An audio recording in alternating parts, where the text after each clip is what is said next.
Welcome back to another episode of The Other Team, brought to you as always by Thrive Fantasy. Prop up with Thrive. Football is back, and so is Thrive Fantasy. 50,000 in guaranteed prizes for week one. 3 big events, starting with a 10K guaranteed event for the opening Thursday night game, followed by another $20,000 dollar event on Football Sunday, and then the always fun 10,000 touchdowns only event that we do every Football Sunday. Enter our code, the other team, one word, and you will receive $20 as long as you deposit at least $20. Thrive Fantasy is here for you. Come prop up week one with Thrive. Football is right around the corner, September 1st. You know, we are here right now with Football, I love it. Are you ready for some football? It's not the best song, I guess. Yeah, I can't wait to Man, week one is about to be so good, man. Yeah. And before I forget, because I forgot last week, Jacob Handy alongside Zachary Handy Yes, and sir. Terrence Scott. Last week we didn't get to let anybody know who the hell we were. We were just three, Voices. John Doe's up here. Nah, we have more important issues to talk about. It was Our very names important last week. weren't important. True. This is true. This week we actually meant to do this topic to open it a couple weeks ago, and we just kept having other things come up. But Terrence has brought it up. Fighter movies. Your favorite fighter movie. A lot of good ones out there. So many good ones. I don't know. I feel like I want Zach to go just because I know his answer already. But I'm gonna. This let is him go again. because You don't I'm overthink just- these things. Zach, This go is an ahead. easy question with an easy answer. You could pick any of the first 5, any of them, and it's the right answer. Rocky. Don't overthink it. Any of the first 5 Rockies are bangers. I mean, if you're gonna go watch Rocky's the best, if you're gonna watch the best ones, right? You're probably gonna watch. Creed. Creed's really good. I have nothing against Creed. Sucked. No, I like Creed. I like both of them. Honestly, I thought they were corny. both good. Creed was good, but it was corny. Rocky is the corniest of corny. So That's I mean, so no right good. line. Like you got to. But I don't know. Back in the day, it was allowed to be corny. Yeah, you got to go watch the Russian in Rocky 4, right? Just the subliminals and in your history context, and everyone knows it's like the USSR versus America, and they put it in a movie, and it's like just the best, man. It's so good. Rocky beating the Russian, he kills Apollo Creed, like just the whole 9. It's so good. I like number 2 where Rocky it's gets like his the- revenge. yeah, and it's like, yeah, I don't know, it's just exactly, it's Rocky's revenge. He wins this time. He got his ass beat in the first one. The first 4 are so good. Rocky has I like won the fight, Adrian. has the heartbreaking I won the defeat. If you haven't seen Rocky, I'm about to ruin it for you guys. Like, I'm sorry, you should have seen Rocky by now, but he obviously has the heartbreak, but he goes the distance in the first one. That's like the beautiful story of the first one. Then he gets his revenge. He got great one with Clubber Lang and going to Mr. go T. with a Like, different man. But I like the first 4 are great. I think even Tommy Gunn in the 5th one is really good too. It's a little sorry because fucking Rocky's son is a little bitch. Like, he's just such a little sad little baby girl. Like, drives me crazy. But they're all 5 good. I love Rocky. If we're going fighter movies, first 5 Rockies, run them. I can't knock that. I got a few movies I'm gonna throw out there. One, I talked about it. I'm gonna go back to our kids when we was literally like 8 years old watching like Power Ranger type shit. It was the 3 little ninjas, the 3 little kids running around fighting and shit. That movie used to be my stuff back in the day. That was it back in the day. That was literally it. But then to be real with it, Mortal Kombat, everybody knows about that. That's a great movie. That's a great movie. Can't go wrong with that. But another good movie, fighter movie in my opinion, was Southpaw. With what's his name? Jake Gyllenhaal. Yeah, Jake Gyllenhaal. That was a good movie, man. When his girl died, it was like, Oh, that was tough. I like that. Yeah. And they turned him into a really good fighter. They did a really good job with like the tattoos. He got really cut for like the role. Really good fight scenes, like actual. another good scenes. fight movie too is $1 Million Baby, but the way she gets hurt is like, this is the stupidest shit. Yeah. You guys ready? You guys ready to jump down my neck? I've never seen Southpaw. What? Oh my! I'm sick of Jacob not seeing good shit. Like, he want to put us on all the nerd shit every week, and we try to put him onto some top class cinema, and he never knows. I ain't gonna say his stuff is nerd shit, but you don't never watch We are on different wavelengths when it comes to TV and movies. we watch it different ways. Like, you was definitely I'm on not a different against channel the than I nerd was. I shit, love Jake but Gyllenhaal man. too. Have That's you like seen my Fight dog. Club? Oh, of Oh, course. yeah. One of my Number one That's rule. a good ass fight movie too. Tyler Durden, I think is his name. I can't think of the old movie with the black dude. He used to come on BET all the time. That shit was like literally. The old movie with the black dude on BET. Shit, I man. know, shit, my black people would understand. They like, that one. Insert the Leo gif with the cigarette. Exactly. Cause God, what is it? Zach, Oh man, but yeah, Mortal thought Kombat's Zach- a classic. When Zach and I talked about this pre-show, I thought he was going to get it, but I had to hold his hand. My favorite fight movie is Cinderella Man with Russell Crowe. Oh, I love that one. Man, it's such a good movie. Poor, just dock worker with the hurt hand, with the just thick Eating hash, like eating. What's the movie Every where he other ended up having to scene. fight his brother? Oh, what movie was that? Oh, I don't know. I wish I did- Gladiator was considered a fight movie, but it's not. Even though he's fighting to the death. we'll get into that movie every day. debate one day. That's gotta be like a That's what warrior it is. movie. Warrior. You guys never seen that? It was Tom No. Hardy. Oh, It's a good Tom movie. Hardy. I'm Check already that out. interested. Yeah, I'm like, Barb? Tom Hardy, Nick Nolte, Ooh. Joel Edgerton. I know you guys are like, Ooh. good actor. Ooh. Jennifer Morris. Yeah. Joel Edgerton. A whole bunch of B-list actors with Tom Hardy, the only A-lister? Ooh. Joel Edgerton's B. That's funny. Maybe he's borderline. He's Avatar, isn't he? That's like one of the best box office. Man, hits will you ever. knock it off? Jacob always want to give somebody A-list actor role. Like, there's levels to this shit. What do we say on this show? Nobody wants to say Roadhouse. Yeah. No Roadhouse. no, Roadhouse. Roadhouse. Not a Patrick Swayze guy. Roadhouse. Hey. You could keep those kicks, all right? Like, I'm good on that. Also, Roadhouse. The Fighter, as funny as that is, The Fighter with Christian Bale, crazy good movie. And Matt Damon? Christian Bale just absolutely torches that role, just per usual. He's just, yeah. Have you seen that, Terrence? That is a really good fighter movie. I have seen that too. Yeah. Just It's a based on a junkie. true story, right? Mickey Ward or whatever, I think Yeah. is his name. Yeah, that's Yeah. Have you guys seen Bleed for this? That was also Nope. a true story too. no. I have not. I was with the guy from. Is that the MMA one? No. Let's see. I am not good with names. Let me get the name real quick. I am not good with names. Bleed for this was with. It Damn. was 2016. Now I want to go have a fighter movie marathon. I guess I got to start with Southpaw. Yeah. The and writer. apparently The Karate stars Kid. is Miles Teller, Oh yeah. Aaron Eckert, Kate Sagal. I like Aaron Eckhart. Eckhart, isn't it? Yeah, Eckhart. Just play along. Harvey But but yeah, Bleed for this. Go check that out. Zach, I've seen The Karate Kid, but when you're gonna throw that out as my favorite fighter movie, how many times have you seen me just be like, I'm watching The Karate Kid, dog? Like, I thought Jacob when he was like, I'm afraid Zach might I'm know not what I'm surprised. gonna do. I was Honestly, like, Karate Kid? He's like, I I don't was watch it like expecting that. Jake to say some shit like the Karate Kid. Yeah. But every week I think you guys know me, and every week you just disappoint me. Every week. Yeah, I feel apparently like we don't just know be on you at Jake's all. head for we be on Jake's head way too much. I like it. Keeps the Yeah. attention off of the intern over here. I was just about to get it out there. I was like, yeah. Shut up, All intern. right. Speaking of fighting, because I am A1 with these transitions every week, teams are fighting for their bubble life. They're fighting for their bubble life in the playoffs right now. I'm on fire, dude.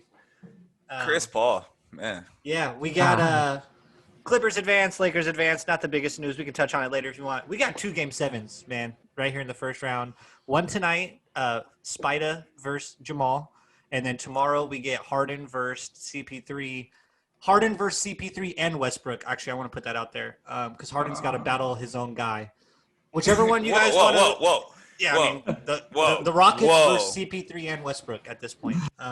Oh man. Whoever Look at you this guys, guy. whatever game you guys want to lead with, I will leave it in You your better hands. hope But CP it's 2 games. wins that game, man. No. First off, the Thunder have already solidified that they. What if Westbrook supposed drops to be 40 here. in a triple double? What you gonna say? Yeah, I'm like, What if? Well, I'm just I'm going in He some just deep put waters to even himself say on a that. minute restriction. Oh, You think his God. head's in triple double range?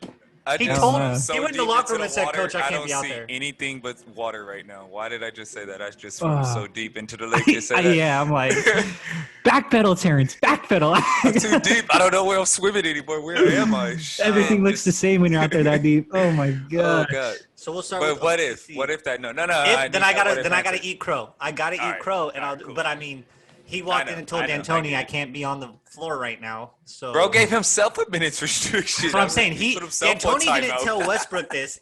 Westbrook told D'Antoni, hey, I can't be out here right now, dude. It's detrimental for all of us. A lot of guys, we look at that as respect. Like, see, he's selfless, but we gonna bash the homies. I'm definitely gonna bash the homie after he just I have a hard time fucked the game last night and then put himself if on one the of my minutes. Me stars- personally, I don't find that selfless. No, Jake, no. I am not okay with him saying that. Not in the playoffs, hell no. No. Well, I just know some people would be like, see, he knows he's not having it. He's going to take himself out the game. That's a selfless move. And it's like, shut up. So that's the question I had today. Did the Rockets lose that game or did No. OKC win that game? OKC won that game. Dude, Chris Paul scored. They went on a 12-2 run. He went and stole that game. The dude hit 2 threes, got an offensive rebound, got fouled. Steal. The man took the game over. I'm not. You guys know I slander Chris Paul all the time.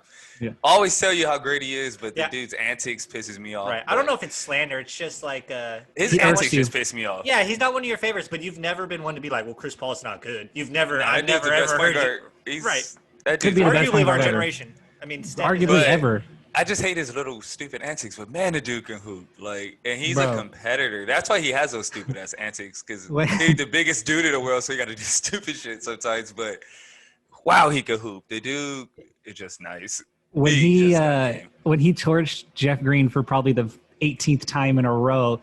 He was hitting and the they whole hit him with- team with the crossover. No, but I want to say it was Jeff Green that he Wait, really slapped No, hurt. he hurt. hit Covington with that No. like 4 times. Yeah, no, but he hits Jeff Green and the camera catching him. He's like, motherfuckers can't guard me. And I'm like, I'm on my couch. Like, I don't even have a dog in the fight. I'm like, yeah. I'm like, no one can guard you. Like, oh my God, I'm fired up. Like, What's text up you with guys- Shea though? He has not looked good. Did you he's guys been see what streaky I in the said series, last very night streaky. When I said, like, why does he still shoot the ball like it's too heavy for him? Like, he shoots it like this, like, fuck. Giannis shoots it the same way. It's like that. They're so I don't know big. why he don't jump. They're so Giannis gotta athletic. jump. And like neither one of them jump. And like you said, it looks like they're almost pushing it as hard as they can to get it to the rim. Shea shoots it from his chest. That's like, you're supposed to get rid of that, like, in high school. That's got to get It's rid gonna of be a that. scary sight whenever Kevin Durant retires and decides to like start helping cats with a game. The Because dudes that he's are, a like, his similar 7-footer. build. Yeah. Like he's a dude that really has mastered how to be a 7-footer, have touch from wherever range. Wiggle. Man, when he decides to like actually take that next step in his career, whoa, man. I always think of like Hakeem Olajuwon with bigs has always been that guy, right? Like Hakeem Mhm. mastered footwork as a big, and you always heard like when like young bigs who had post work were coming up, they would take that off season and work with Yep. the dream, and then it was like evident. They would come back that next year, and you're like, oh my he god, got a bag now. He got Right. a bag now. I could see Kevin Durant being that guy for sure. That's actually a really Yeah. good point.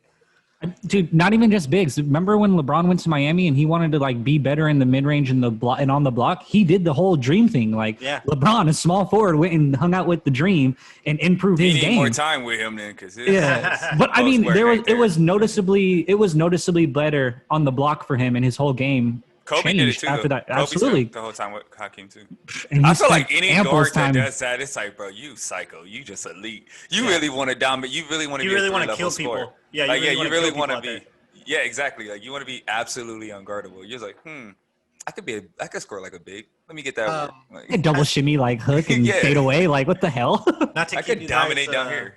under the fire. Has Billy Donovan earned more respect amongst this Yes. pod within these games? 1,000%. Yeah, I love the way he lets Chris Paul also be somewhat of like an assistant. Like they show it all the time on these TNT broadcasts. Like Chris Paul is constantly in the huddle with the clipboard, and like him and Billy work off of each other, and like they really just have a good rapport. And I like it. Chris Paul's still so fiery, but I think there's something about Billy allowing him to have that freedom. Chris Paul has kind of come back. Like you saw it in the game last night. He turns up on Nerlens Noel. Nerlens Noel misses a defensive assignment in the pick and roll, and he turns up on him right on the court, just like we've always seen Chris Paul do. But you see again Chris Paul, and he goes, "Great job, though." Slaps him on the ass, and it was like you said, like encouragement at the end of it. Whereas in his Clipper career, you didn't always see that. Like if DJ misses an assignment, fuck DeAndre. or Blake misses an assignment, it was like fuck, and then just go down the other side of the floor, and it created this resentment. So to see a little bit of change in him as an old dog is really nice, and I think some of that falls on Billy giving him freedom and allowing him to coach him as well.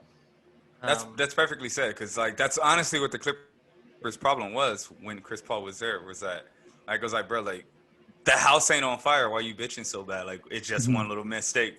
And that really just rubbed everybody wrong, and it just wore Especially everybody young out. cats like Blake and DJ, young, you know, like that. Who would probably be getting pampered their entire college career because they were like It just top wasn't college that. It was people, like, you know, we're like nice, dog. Like, relax. we're gonna be okay. We'll We're get winning. It. Like I get it. Like he had his points, but it was just like, relax, man. The house was always on fire. It seemed like with Chris back then. I've noticeably So that was a good seen point. it in this series with Schroeder and Noel. Like, he's fiery and he's like on them, and then you can see him like at the end of it, like, come here, like grab their hand or like rub them on the head and be like, no, but you're doing okay. Like you're okay. Schroeder's nice. He's so nice. I think man. Chris He's His so Paul- shot was off last night, but he still finds a way to get to the cup. He's so quick. He can get around just about any defender. This is He off still finds a topic, way to but get I was there. looking at Schroeder and in the Milwaukee game, Bledsoe. I was looking like, man, both of them would be perfect for the Lakers. Either one of them. If one of them was on that Laker team, that team would be really. That's a good guard for them. Schroeder would really turn that Laker team. I think Bledsoe too. I think Bledsoe would really work for them too, because Yeah. they need a defensive guard as well. Okay, I think so what, Bledsoe's But that's not a off great. topic. Yeah, it's awesome. We'll get there another day. so what does Houston have to do to win tomorrow? What they always do to win, knock down shots. Like that's Yeah, how Houston and Brody wins get when his they head out knock his down ass. when they knock down shots and they don't Keep turn the Brody on ball the over bench. at the end of a game. Maybe. Because shit. if you look, like they are committed to rebounding with this small lineup. Everybody crashes boards. They're all double, triple boxing out like Steven to make they sure like defend. they defend absolutely. Like they're ass committed. off. They're They're the committed best to the defensive team in the ideology bubble. over there. It's just all about Which is crazy to execution. me. I Yeah, don't. that's Once absurd. again, Best it's like numbers. higher physics to me. It's like I see it. It's evident. Just It's numbers working. running all around, dude. It I blows just your don't way. get it. I just don't fucking get it. I think you're right though, Zach. As simple as that sounds, it's really like you got to knock down shots. When they shoot a 1000%. decent clip from the three and they don't turn it over at the And end where of the the hell is games, Austin they're going to be Rivers? fine. He was in Like, the I ain't- early last game, but he was a little he was like a non-factor this past game.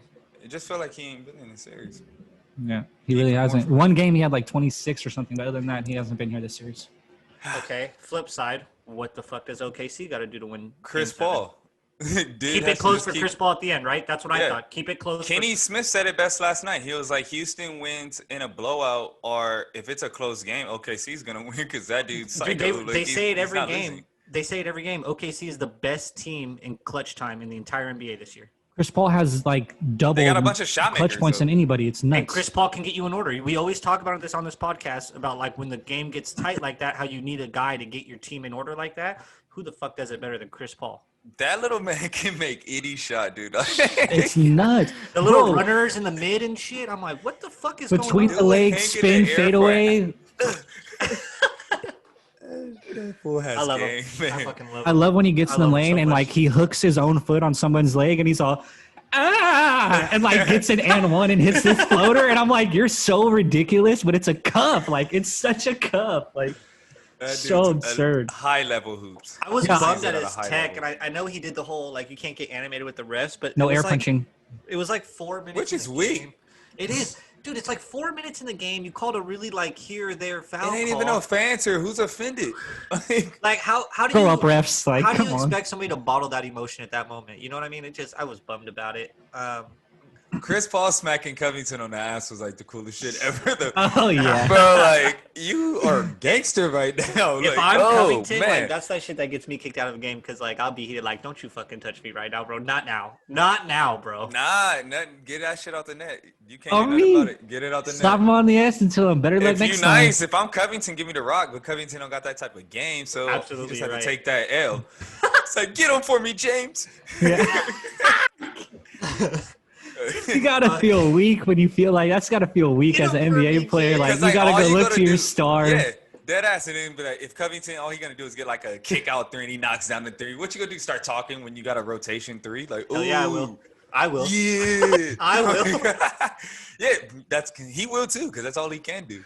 What sucks for Here's a bummer. Covington is like in that situation, like if any other 6'1" guy in the league hits him and slaps him on the ass, he'll probably just immediately take the rock and go on the block and try to get a layup. Like Chris Paul is amongst the best defenders at his size. He probably doesn't even feel comfortable taking Chris Paul to the block and trying to get that Yeah. layup. Like Chris Paul's gonna Houdini a steal out of it. Like That fool Covington has was- quick hands. Covington was Oh, bummed unbelievable. because he said, "Get him, James," and then Russ ended up with the ball, and he was like, "Fuck." This guy, it's like Trubisky. I get it. Yeah. Oh, Jacob's gonna be taking shots at Russ all day Because today I tomorrow. said it and I was looked at like a lunatic. Okay, I'm getting them in today. Okay, so if you're the Lakers, that's what this series falls to next. Who are you rooting for tomorrow if you're the Lakers?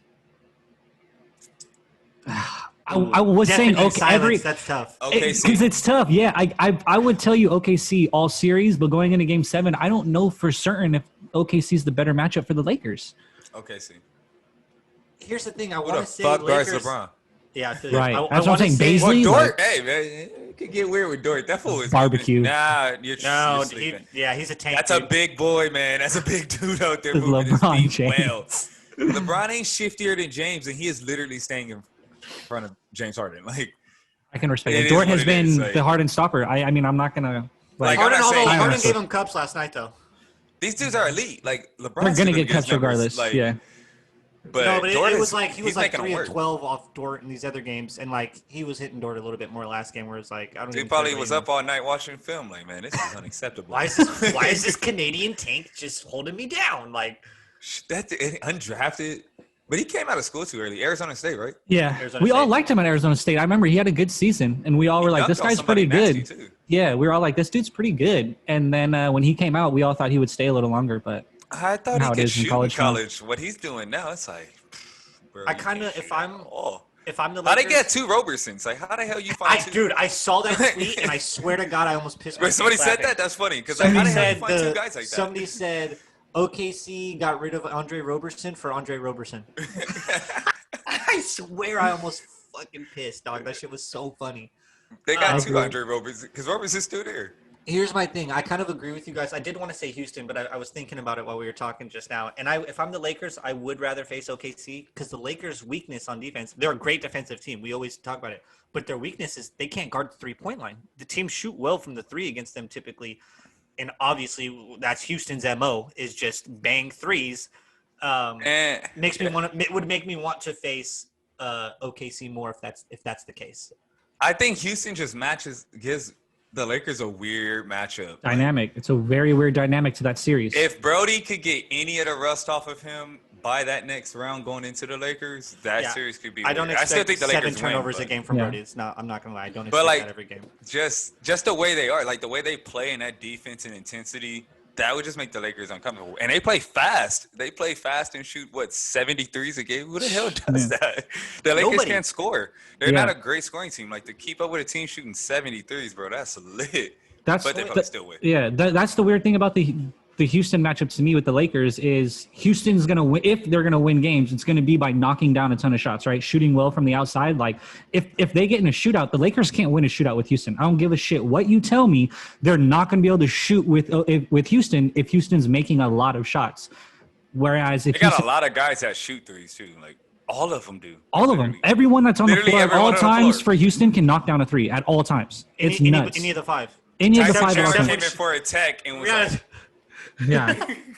Get them out of here. Like, but the dynamic on the flip side of that for the Lakers is like when the Lakers are playing their best, it's low scoring, teams are missing. So if it's a defensive matchup, the Lakers are liable to blow out the Rockets in that type of game. So it's that series is such a different kind of weird dynamic to me where it could get only weird. see a few blowouts. Yeah, in whereas both games. the OKC series, I think the Lakers could dominate. Like Steven Adams ain't gonna match Five. up well with AD. No one on the wing except maybe Five. Dort is Goes really. in Yeah, five. I'm thinking five exactly. You know, no one else can really. Gallinari would not be Gallinari. Chris Paul He and Schroeder typically- and Shea can have a good time with the guards and the perimeter defending of the Lakers, maybe. I think But Shea those guys plays have those guys have been playing really good perimeter defense. So I think it's a lot better matchup for Lakers with OKC. It could just get weird. I think that's the word we're all going to keep using. It could get weird with Houston. Here's the Houston thing too. Like I don't know if they really have anybody to guard AD in Houston, but I think essentially you're trading twos for threes at that point. Like AD's going to live in the post, but then on the other end, you know they're They going to kill play you on the great perimeter. defense. They do, but I mean, I get it's AD. I get Right, it. I've but preached this. The only guys with the skill sets to guard each other to me is AD and Giannis, and like they're the only ones who can really guard each other. And even then, either one is liable to pop for 30 a night, even with the other guy guarding them. But They're if just you that let good. AD get his, Houston probably still wins though, because That's what I like said, they're 'cause you're shooting trading- so many threes. Like, and AD, as long as they're not fouling these Mm-hmm. dudes, they're gonna still. You know what I'm saying? You're I don't trading want to get back threes. to my conspiracy shit. Let me not get there. Yeah. We'll save it for when it happens. So, Yeah. all right.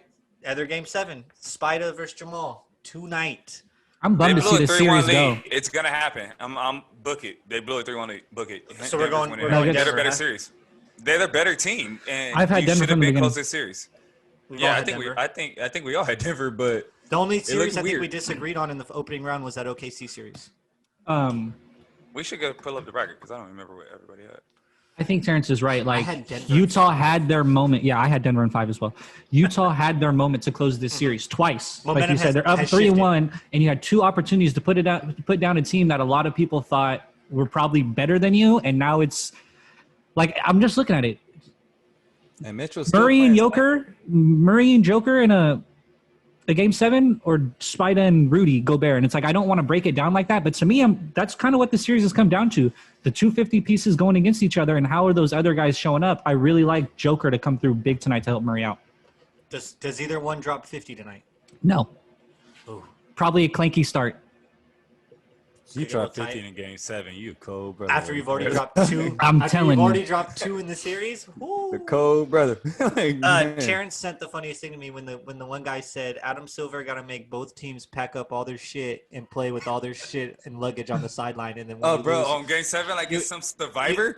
yeah, like you immediately got to leave the bubble as soon as the fucking horn No goes. shower or nothing. Like Nope. Stinky plane ride home. I was just saying stinky ass plane. Oh, so I'm no, trying to so find we're it. all When sticking did with the our playoffs guns, huh? start?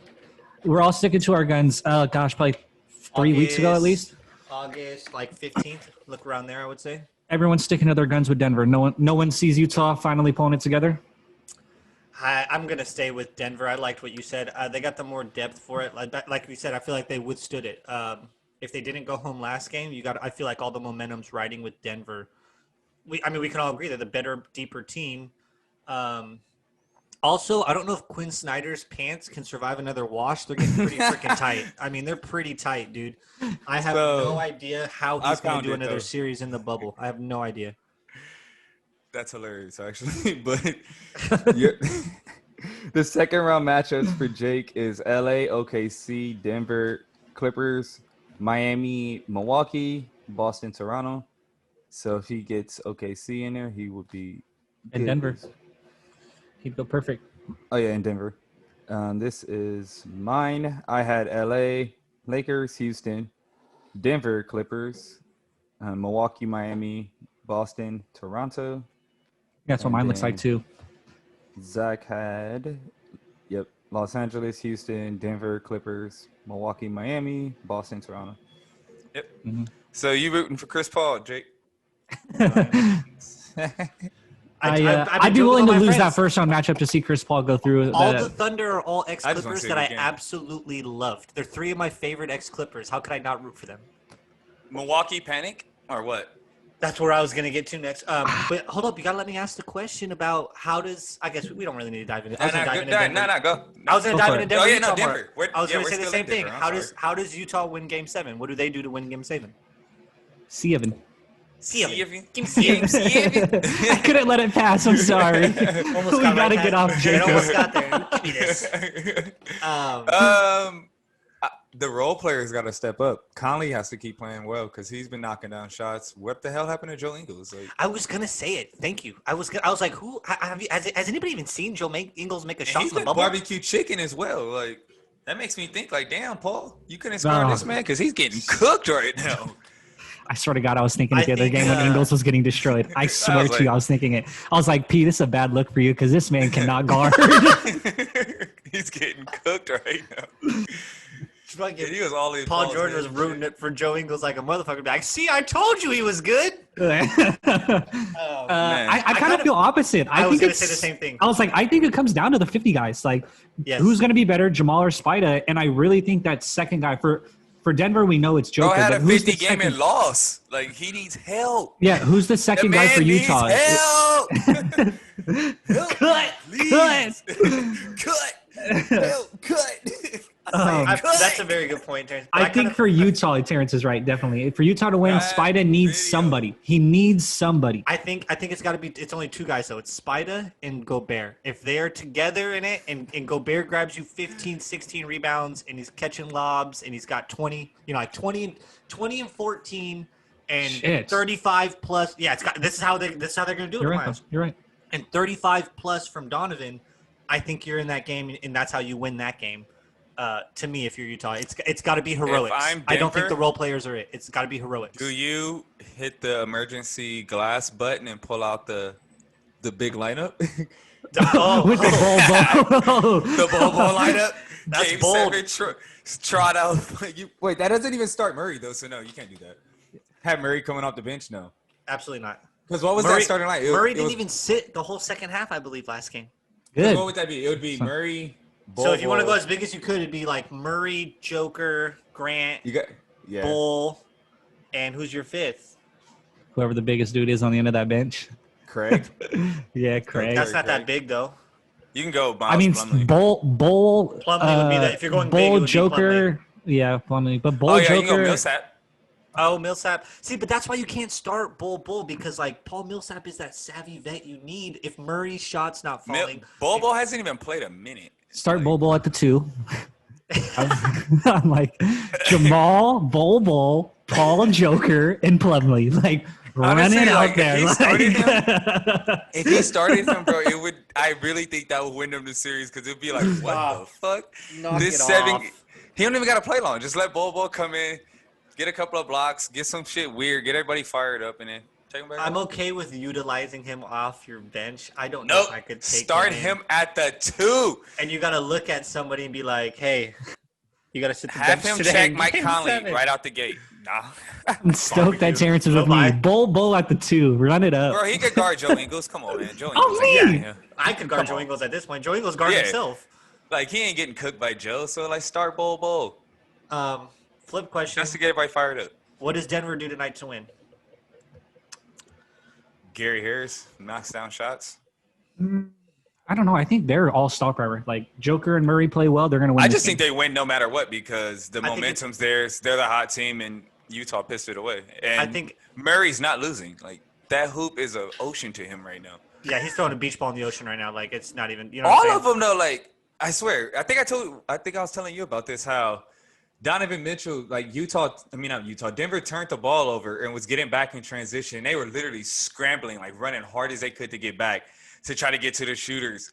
And they passed it to the corner, rotated back to Mitchell in the wing, and they were like desperately trying to get out to him. And this dude didn't even touch the net. And it was like, oh my God. And it was Monte Morris right after that and was livid, like, oh my, like, we can't let these cats shoot. Play right after that. Another turnover, fast break, instant again. Same play. Murray gets it. Mitchell gets it. Splash. Doesn't touch the net. Timeout. It was like, what are these niggas on? Like, what is going on? Like, Video what game. is going? Like, Video game. Is it This something makes about the no environment of the gym? sense. Like, of the gym Yes. instead of the It's arena? Absolutely. It's Is the that gym something got to do with it? 1,000%. It's the gym 1,000% because it's like Just your teammates around. It's like shooting in an empty gym. you don't have to worry about the pressure of the fans and the intensity of the fans. Like, you literally don't feel the tempo of the arena and the atmosphere. Closer space, like a closer yeah. space instead of that giant backdrop arena type stuff. And it's just, I really just feel like you don't hear the fans. Like, you literally don't hear the fans' pressure, the intensity that literally the weird body signals you get just from being around people. Like, it's unbiased, I guess. I don't know. I ain't a scientist, Jake. Damn, don't make me explain it. That's what you think. Shit. Hey, you've played in bigger arenas and better basketball games than I've ever even thought about. And I'm telling you, that shit's like. That's what I'm saying. So Oh I'm my not God. asking you. Shit, I don't know. I play men's league rec center at the fucking Palmdale shit, rec. any- Yeah, I man. We would got think like about 30 any people in the sport. gym sometimes, Jake. What you mean? Let's turn it up Right. over there for us. You know what I'm saying? Hey, all I know is any sport though that you have fans at, that it just gets you turned up. Like, I think love that's it. well, I don't know about part- baseball. it's part I of feel like loving it's probably it. easier.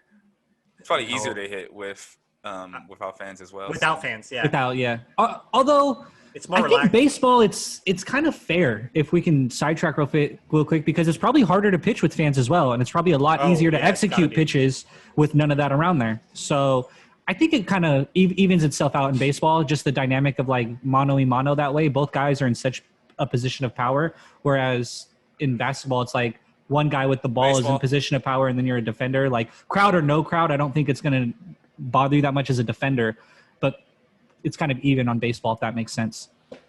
Yeah, I can agree with that. What I was going to say. Anytime we talk about baseball, I just want to talk about my Padres. Shout out to my Padres. We'll get there. We'll get there. I know. We'll get there. So last series when I asked that question, it was cool. It was two different styles of how to win that game 7. I think that's what makes this series cool is like, I think both coaches have the same game plan. Like it's almost like a 2v2 to me. It's Gobert and Spida versus Jamal and Joker, and whoever wins that is going to win the game. I don't think the role players will be the difference maker in who has game. more. I mean, I want to say Jamal. He's got all the momentum right now. But, I mean, Spida has shown us that he's also something different, and that might bring something out of him. I want to say Spida was, 9 of 13 from 3? That's like that. I remember getting on his podcast saying that man can't shoot the ball. So I'm going to just go ahead and get in front of this train already and get hit early.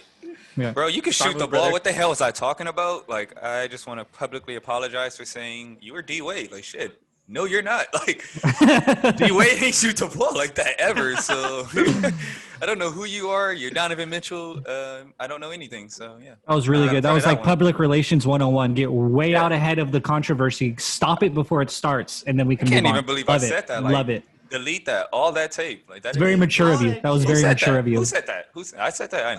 I didn't say that. Jake said that. I don't even know how to word this question. I was trying to make another Quinn Snyder pants joke, but I don't know. I thought I had one, but I didn't have one. I was going to be like, over and under how much sock or ankle do you see tonight? 4 inches or less. Like borderline capris. Like, my God, Quinn. He looks more, every time his pants get skinnier, it's just more and more like the cartoon Joker from Batman. I think the better question is how many stairs do you think Quinn Snyder can kickflip? Oh, man. Oh, easily. He's got like a 4 to 6 stair in him for sure. Yeah. He'll wake up tomorrow and kickflip a 4 stair. Younger Quinn can probably hit like 8.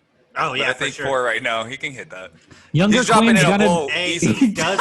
He looks like he hangs out with Tony Hawk. You're so right, Terrence. You're so right. This dude drops in bulls like it's nothing. Like, what's up, kids? I could see the off season with like Bob Burnquist, Bucky Lasek, and Tony Hawk, like just 4 old skater heads, just like reminiscing about their wild days. I could see Quinn is on a Baker demo somewhere in the 90s. There's somewhere in the 90s, Quinn Snyder's in a Baker demo, like 5'5" grinding like a 9 stair, like just doing all of it, dude. All his like, homies was like, dude, with the kink in the rail, like with the kink in the rail. Bro. He liked basketball. He could hoop. He could skate, bro. He could skate. He's like Tim Lincecum. It's like the same dude.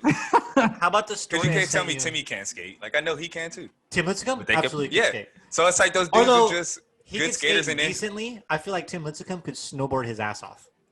Facts, because he looks like Shaun White. He's biased. How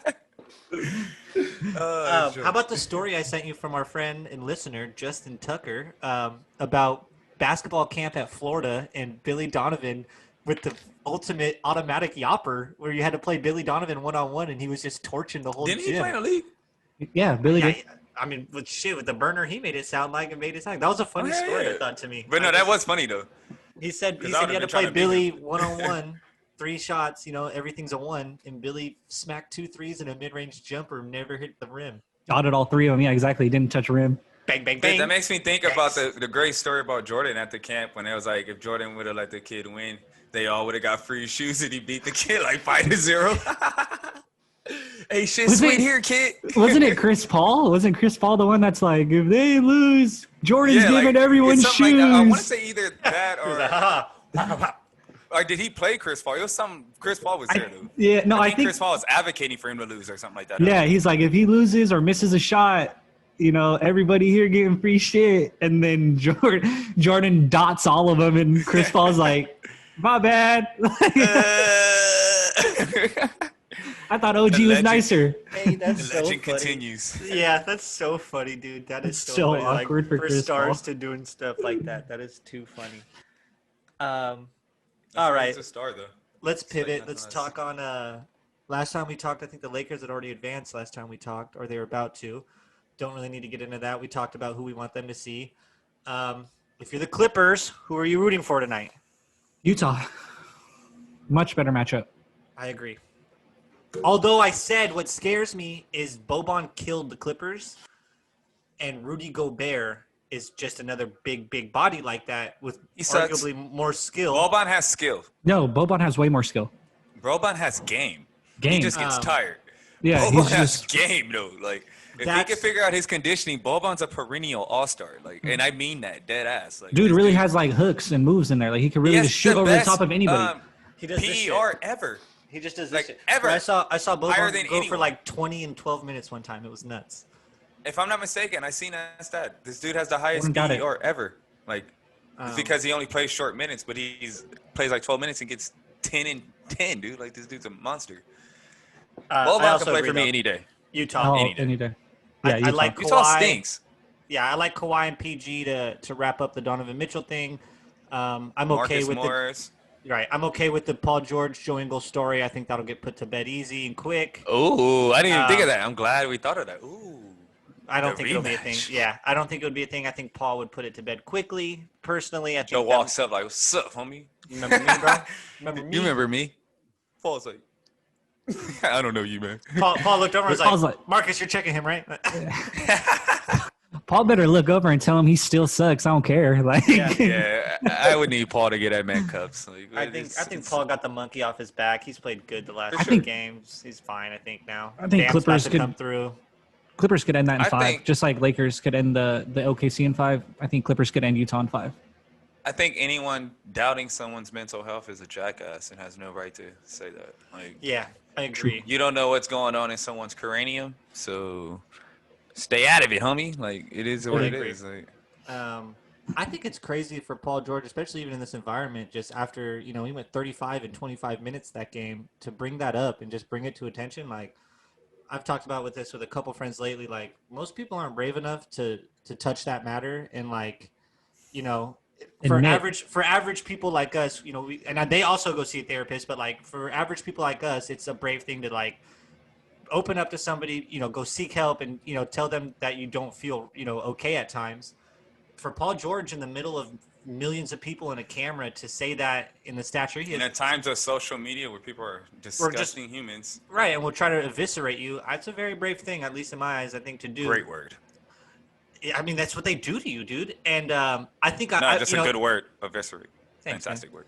I think a lot of other athletes that also struggling with the same thing that he is possibly, going through right now, I think they all were like, thank you. Even if they didn't tell him exactly, like, if it made them feel better, like, damn, he's right. Let me take a breath and go talk to somebody type thing. Super courageous thing. At least in my eyes, I think it's like a super courageous thing to do. Yeah, that brings us right into our next point, really, because like that's what I wanted to talk about. Like these Yeah. NBA players are honestly like the bravest athletes we've ever seen throughout. I wouldn't say throughout history, but these are some of the bravest athletes we've ever seen, though, for sure. Like it's other guys who've before our times who stood up for injustice as well, and they need Right. to respect. But these guys are honestly uniting in a way that we've never seen before, and it's pretty cool to see from each league to these. Like what was it 3 years ago? Byron Maxwell was the only guy kneeling in the MLB, and now to see the whole MLB taking his stance feels Walking a little off the field. propagandish. Yeah, it's a little propagandish. It's a little all that as well. Take it with a grain of salt, but it is still cool to see. Ultimately, with all these leagues, take it all with a grain of salt because it is all propagandish in a way.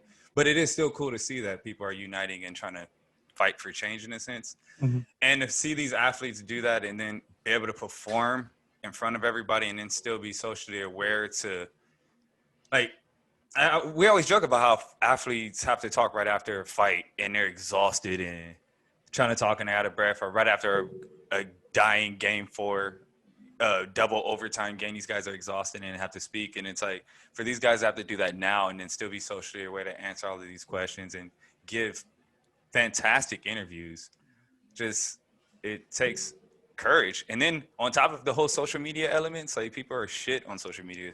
So to hear these guys be able to still be aware and be able to give out what they feel, it's impressive. I think the If coolest you agree thing, or not. the coolest thing to me is for the first time in our lives, definitely in our lives. Like you said, there's people who have trailblazed before in an aspect like this, but for the first time in our lives, athletes are doing visible change. Like it's always been, athletes speak up and they're upset and they put on a t-shirt or they create a slogan and they go with the slogan, like, just fine. And it gets a little propagandish, but like, which is cool. Like that's step one. And it's nice to acknowledge it and to show that you're for these situations and you're for these changes. There's like physical change. Like they're putting stuff in place with the voting polls, and like they're tired of empty promises. Like they're putting a foot down essentially and saying like, I need visible something that I can put my hand on and show that we've created something to make a difference. And they're not settling for anything less than that now. And that's super cool, because before it was always just like a slogan and a saying, and you feel good and wear a t-shirt, and then it's over in a week, that the news passes on. And for them to really stop and be like, dude, we need something physical and I want it to be real or we're done. So cool. That's like moment in history that is like defining to me. Yeah, I think. And I just don't think. Well, my bad, Jake. No, but I just don't think, like how everybody says it's politics and sports, like, because 45 said it this morning, or I want to say yesterday, talking about the NBA, and it's like politics and sports are ruining leagues. And it's like, one, I don't think advocating for equal rights is politics. That's humanity. Just humanity. Like advocating for just a better life. I don't know if that's politics. And if that is, I think that says more about you than it does about the actual statement. Mm-hmm. But it's just ridiculous because politics have always been in sports. So it's just like wearing this pick and choose, moving goalpost shit. So it's just stupid. But it's awesome to see these leagues trying to at least let their athletes represent what they feel. Because that's the thing. Like, doesn't matter if you agree with these guys are saying. The fact that anybody's allowed to have these platforms and speak freely is what we say the whole reason of being American is. Uh-huh. So miss me with that, trying to silence people, because then you're trying to change what the land you say is so great anyway. So yeah, right. and I think one of the things that makes us what we are. Mm-hmm. A couple of things I was gonna say was, I think this is like this is the first time, and there's been other political movements and stuff, but like Terrence said, you said in our lifetime, the last one I always think of, which was well before our time, 1968 Olympics in Mexico City. I had to look up the names because it's 1968. Sorry, Tommy crowd. Smith, I'm right? not. Tommy Smith and John Tommy Carlos. Smith. Yeah, John Carlos. Yeah. Put the black glove on during the national anthem when they received their medals, and raised the fist, which was like a crazy thing to do in those times, and to advocate the Black Panther Party like that. And it was such a statement. The picture has lived forever, and it will live forever. I thought that was during Hitler's time. No, it's 1968. You're thinking of Jesse Owens when we sent a black man to go fight those germs because Hitler said that blacks were inferior, and Jesse Owens wiped them out with all the fucking germs, dummies.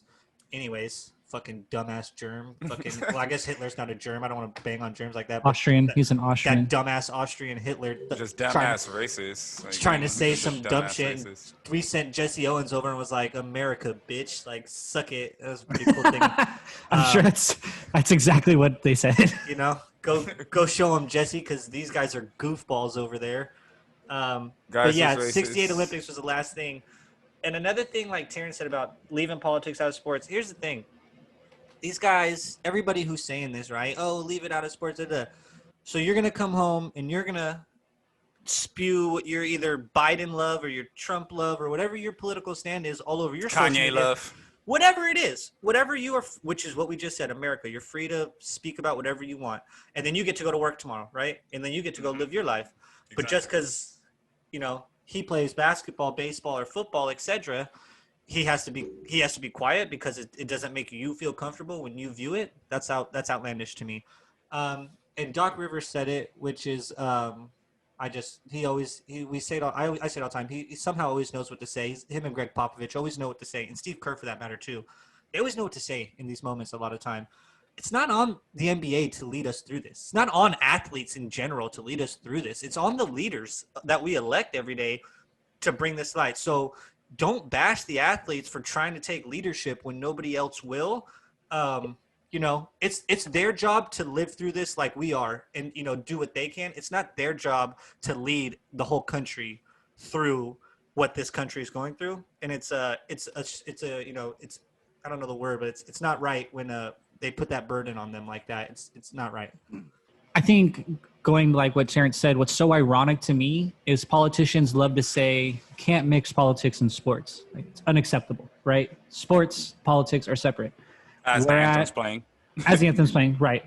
Starters. But when you ask a politician about what they do, to them, politics itself is a game, is a sport.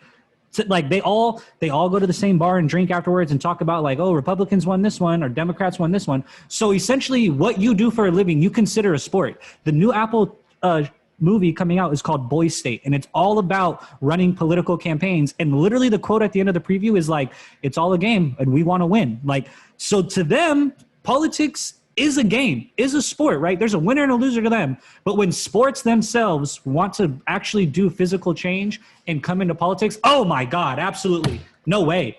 You guys play sports, we do the politics and the justice. Well, it's weird because you look at justice as a winner or loser game. So it's just ironic to me when that's like their whole stance. To me, it's extremely ironic to me. No, that's a good point. I think that's interesting to look at it that way. Yep. Yeah, like you guys look at your whole life as a game, but when the people who actually play a game want to come into some real shit, oh, absolutely absurd. Get out of here. No way. Ridiculous. Dumbasses. I agree. Ridiculous. It's just political rhetoric, and that mainly itself right there is like conservative rhetoric is just ridiculous. All I will say before we move off to Jake, because I know we got other topics, is to me, it is annoying to hear that Black Lives Matter is a political statement when it is really just advocating for equal rights. And then I don't want to hear that it's like it's Marxism and all that fucking word that people just learned 3 months ago. So it's like I don't want to hear that either. So even if the creators of that are that, it doesn't really pertain to what the actual words mean. To me, it's like, okay, well, the creators are this. The creators of Apple could be that. Are you going to give up all your damn phones? Are we going to get rid of every Apple product you have? No. You're still going to apply because you think, well, actually, that's a bad example. But ultimately, what I'm saying is the words matter. It is a simple statement. Black lives matter. It is not a political statement. Nothing around that should ever be political. Because then you want to say all lives matter. Because that's not a political statement either to me. Because all lives do matter. Like, but obviously not are all being treated well. So it's like, right. Let's just not spin words and make it political. And that's my biggest issue with that. And then they want to spin the whole creators of what they are and what their beliefs are. That doesn't really matter what their beliefs are, to me particularly. Because it's like, they just hopped on the train anyway. Because like ultimately it's still just advocating for people to be treated right. Like if we said any lives matter, all lives matter, like they all matter, dude. Like I can't express that. Like the fucking every life matter. Like stop being a dumbass. It's like, so childish to me that's the rebuttal to Black Lives Matter. Like that's the most childish rebuttal to me in having history. To speak about stupid shit like this. Like we're literally a sports podcast having to advocate for people to understand that all lives literally matter. So please understand that Black lives matter. No one said Black lives only matter. Like we're literally that. Like all lives matter, bro. So understand that Black lives matter. Like right. It's so crazy you have to walk someone through this. Yeah. 2020, the year that just continues to keep giving. Stupid that everybody's like 2021's gonna be better. I'm like, I hope. I don't know, bro. I hope. I don't know how shit. we're just gonna wake up January 1st. Shit's good. I hope, but I don't know. I just nailed another transition. You ready? Speaking of giving, the NBA gave some awards away this weekend. I'm nailing these transitions today. Sorry. 2020, the year that keeps giving. Speaking of giving, NBA gave awards away. I tried my best. I tried. That was good, man. Come back tomorrow, kid. NBA awards did pop off a little bit.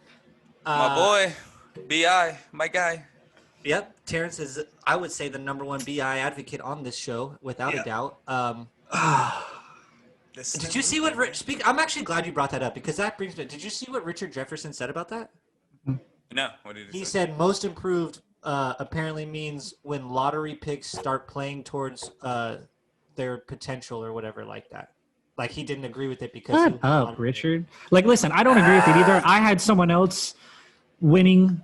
I thought Devontae Graham should have won that award because. No, though, but yes and no because he was a second round pick and he played. He might have been undrafted. No, he was a second round pick. Huh? Second. Mm-hmm. Yeah, and he's playing out of his mind. My whole thing with most improved is I don't think it should go to second-year players. it really shouldn't go to anybody in their second or third year, in my opinion. It's like these guys are fresh in the league and just starting to understand things. I really can't stand when a sophomore player wins it, like how people are trying to advocate for Luka to be the most improved player. I was like, why? Like, literally, He balled why? last year too. He played well last year, and so now that he's at an MVP level, he deserved most improved? No, that just shows you this guy's an elite player. He's coming into the league learning and doing what he has to do. Now, if he would have had 2 years averaging 14, and then year 3 he comes in averaging 25, yeah, we could talk about being most improved because, yeah, you made a massive jump. Like Brandon Ingram, you can argue shouldn't have got most improved. Like, I do understand that because what is he in his third year? Third year or fourth year? Fourth year. Gosh, fourth, maybe fifth year. He might be a 2015 guy. He's not that long. He might be in his fourth year. No, how many years did he spent? He spent 3, maybe 4 years in LA. He just signed his contract, right?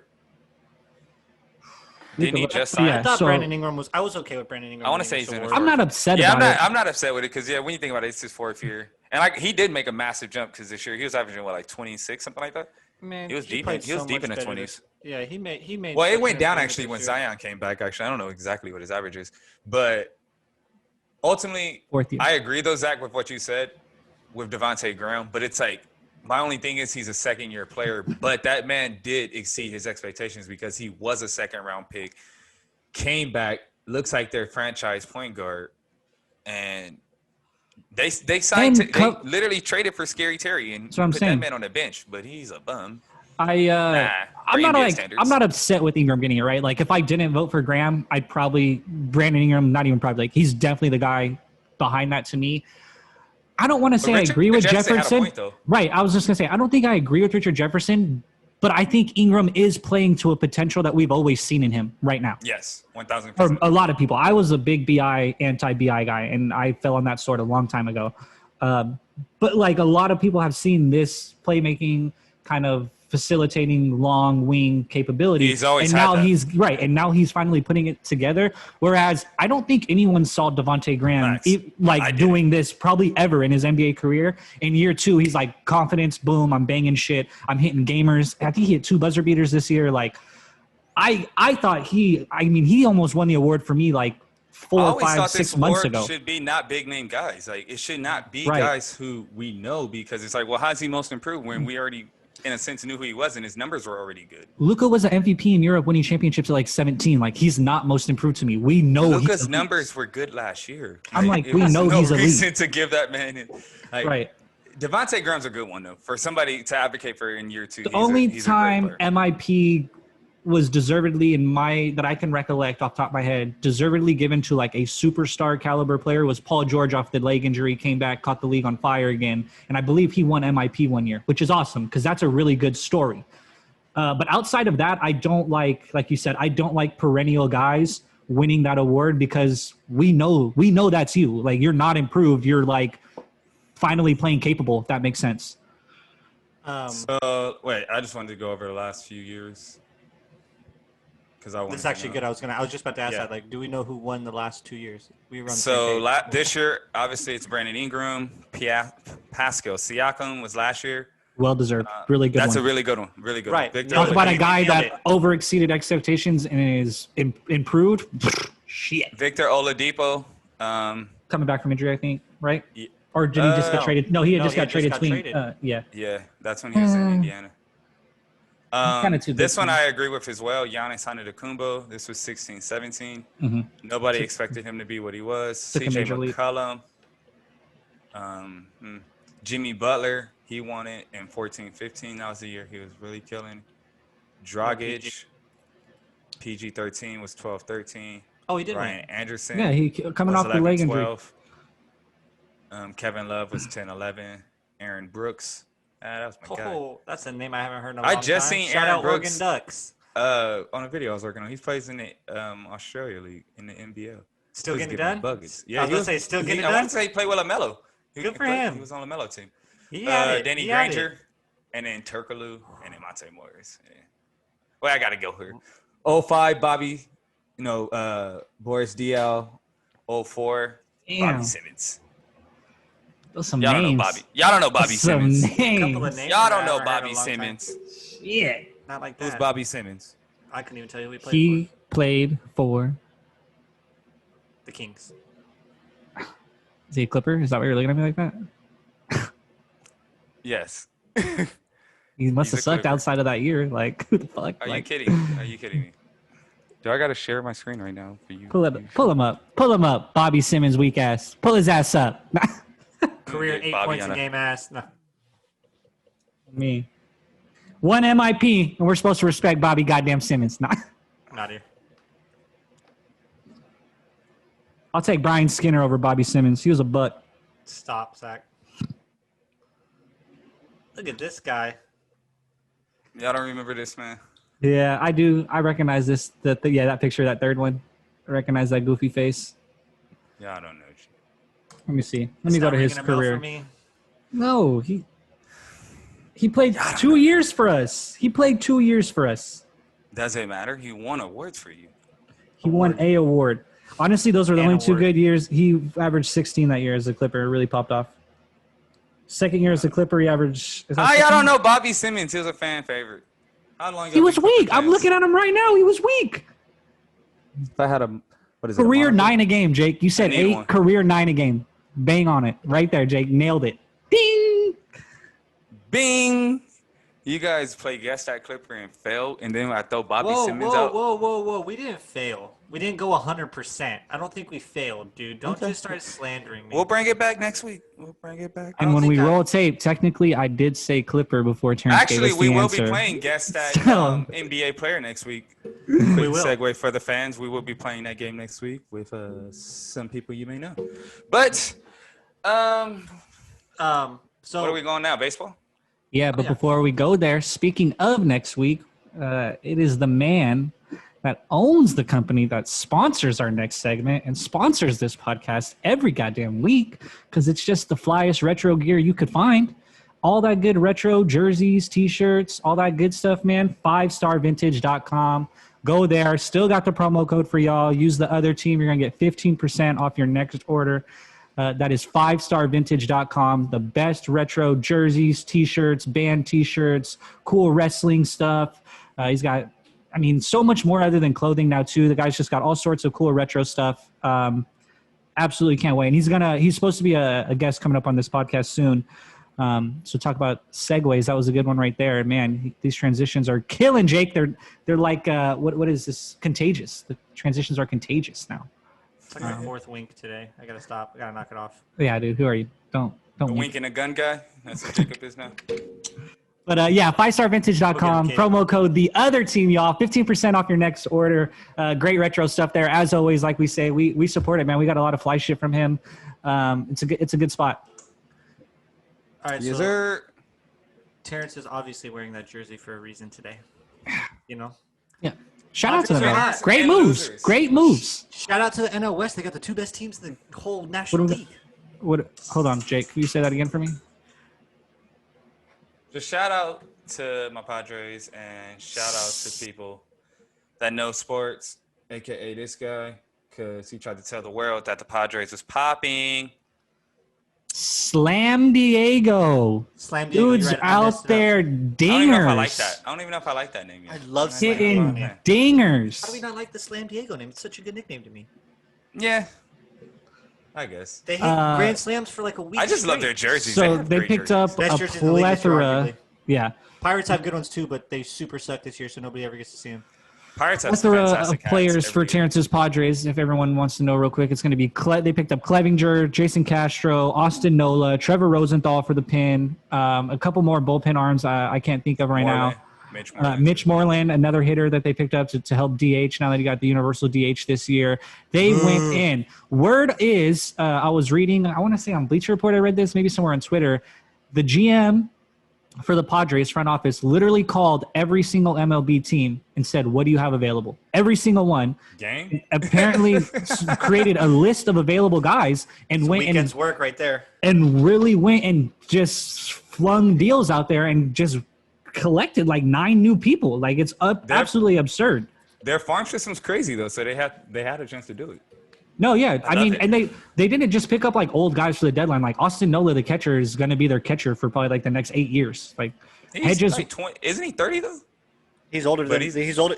Aaron, the better one's little bro in Philly. That's the Yeah. better. That's the better Nola. But no, Austin isn't old. Like he's gonna be a catcher for a while. He came up late though, didn't he? They probably got like 4 years out of him.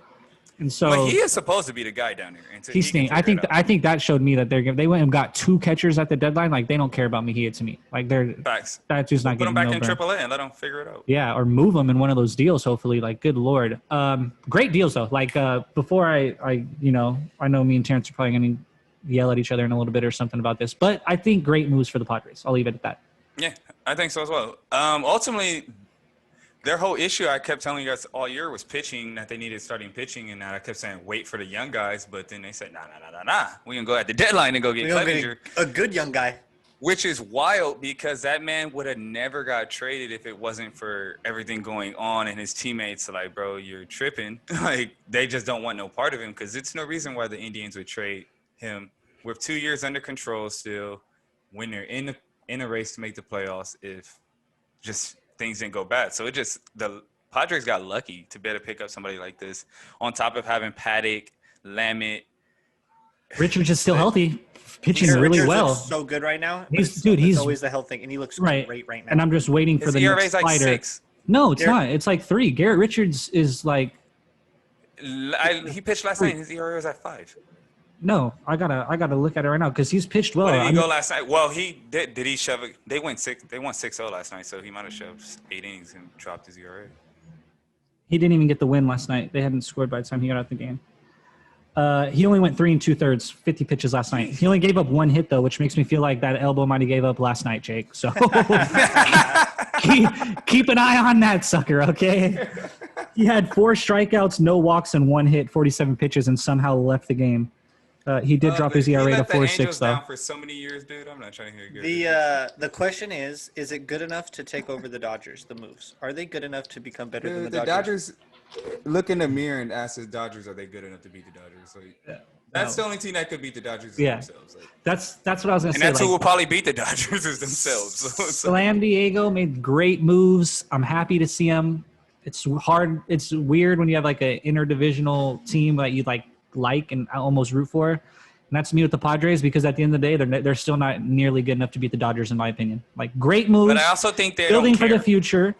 I hope they don't because if they're living like that, then it's going to be a long year. Like you just got to live to beat the team ahead of you, and when you come across the Dodgers, beat the Dodgers. But no, I think they don't care. Like if they were to play against the Dodgers in the playoffs, I don't think they care. Like it's zero pressure on the Padres. Like all of it's yeah, of course absolutely. not. All the pressure. Absolutely. Like those dudes are, and they got a Dodgers. bunch of kids who are just out there free swinging right now.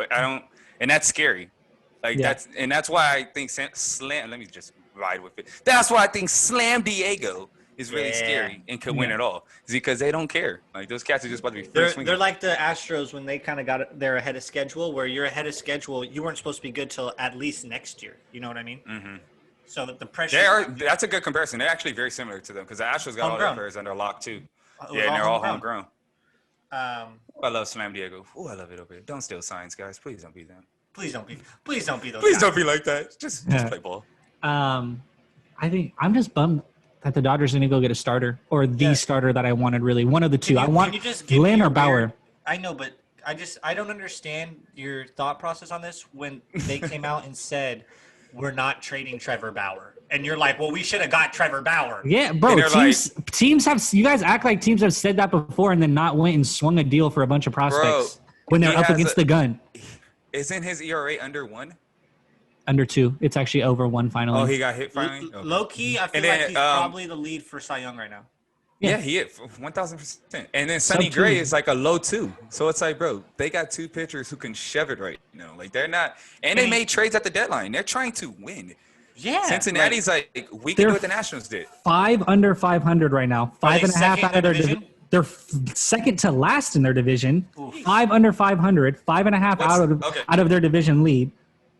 Okay, like, read the standings in that division. See the wild card though, because I feel like nobody's above 500 except the fucking Cubs at 20 and 14 are smashing their division right now, leading it. Then you got St. Louis at 500, 13 and 13. Milwaukee 16 and 18. Cincinnati 15 and 20.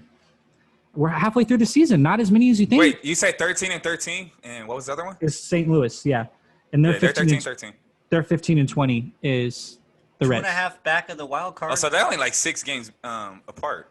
So the Cardinals are catching up, man. They've been playing a lot of games. Man, those dudes got to be tired. He said those dudes got to be tired. Them dudes playing nothing but double headers. It's not like they're like a perennial contender right now. To think that they might move on from Bauer and really get a. I get you. He's at his he's probably never had higher value in his entire career than he has right now. Trevor Bauer. He's never had a sub-2 ERA like this after he's probably had 8 starts this year. What would you give him? Because I'm not doing anything unless I don't get another elite arm back. I need May, and it's like, are you going to do that? No, you're not getting May, but you could get someone like we got rid of Stripling, Urias. Like the Dodgers have amongst the best farm systems in the league. Stripling amongst the best farm systems in the league. Yes, you're gonna go buy. But you won't give me May, but you'll give me Gavin Lux. Absolutely. No, I can't give you Dustin May. I'm not giving you Dustin May. 100 2-seamer? No. Not happening. Absolutely not. You can. That's fair. That's fine. I can't give you. I can wait till after the year, or you can get him for a lot right now, or you can go and run this under 500 team into the ground and get nothing for Bauer. That's how I looked at it. Who's to say Bauer doesn't resign though? I hope he doesn't. I mean, who is to say that? You hope that, but who's? I told you why LA. I can tell you why LA makes sense if that's what you're asking me. I know. Well, I know that. From SoCal, went to school in SoCal, lives in SoCal. Make a winning franchise. Probably. So he's going to the Angels. No. Knock it off. Who wants to play for the fucking? No one wants to play for them, dude. The best player in the world.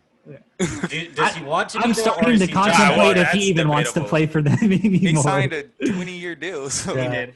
For sure. But hey, man, when they back up the Brinks truck on 20M for 20 years on 500 M's, outside of it would make me want to play in Orange County. Yeah, for sure. Outside of the Bauer thing, though, I thought Lance Lynn would have been someone else to go after as a rental until you get Bauer in the offseason. Lynn's really throwing the ball well, and even though the Dodgers hit him pretty hard, I still like what I've seen from Texas. And he's another one that's like under 2 ERA. He's crushing it this year, like just dominating. I can't even name like a few players of Texas. They still got Gallo?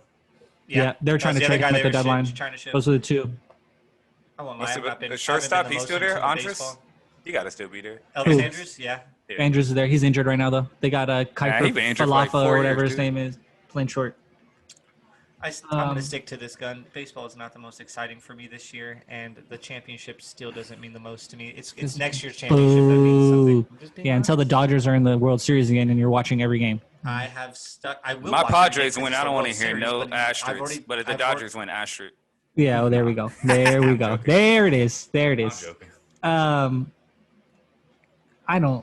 was bummed to see Stripling go, kind of, but it made sense. He looks like shit this year. Chicken strip? Just like a good fan favorite, but chicken strip, I mean, I'm okay with. I would have wished you would have sold Urias, honestly, instead, but I don't. That's just me. Urias needs conditioning. He stinks. I'm sick of he needs this or that. We've been saying he needs something for 5 years. He needs conditioning for sure, but Full needs a new left arm. Fucking sick of it, dude. Cat just gotta go get the cyborg arm. Baez was on my Baez was on my Dodger shit list for 4 years. I couldn't stand Pedro, and he came out of it. The last 2 years he's been great.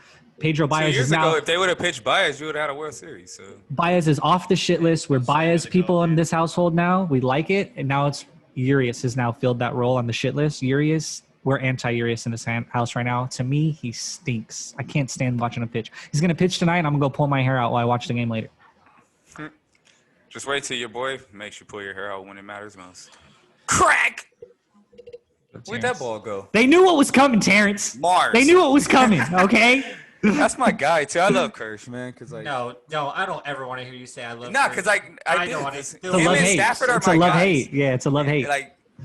Those are my guys. This guy be speaking atrocities about a legend. Because he broke my heart so many times, man. I wrote the bat for this guy. Hurts. Did I get to come on here and tell you guys the crazy Kershaw stats when he had broke the strikeout record in his Bro, he's had 300 starts, over 300 starts, or over 300 appearances. I'm sorry, over 300 appearances in his life, right? More than 50% of them are 1 earned or less. That's absurd. That's nuts. That's okay. It's nuts. When we talk about Mike Trout, that's all right. It's decent. I was like, what? You say it's never been done? Man, it's all right then.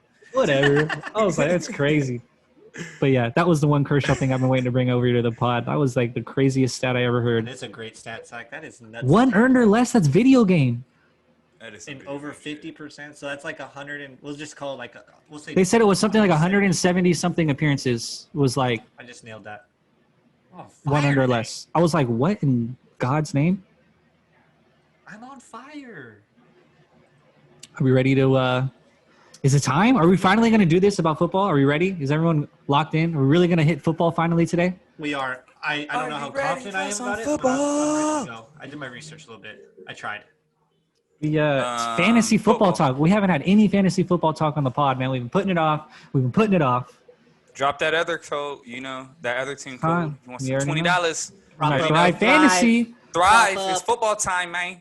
It's football time, man. I can't wait. I will be Week dropping 1, we about to smack some little ass Cubs. Ooh, I can't wait. I was about to say I can't wait for the September 15th episode because that will be 2 days after you guys have played. Yes.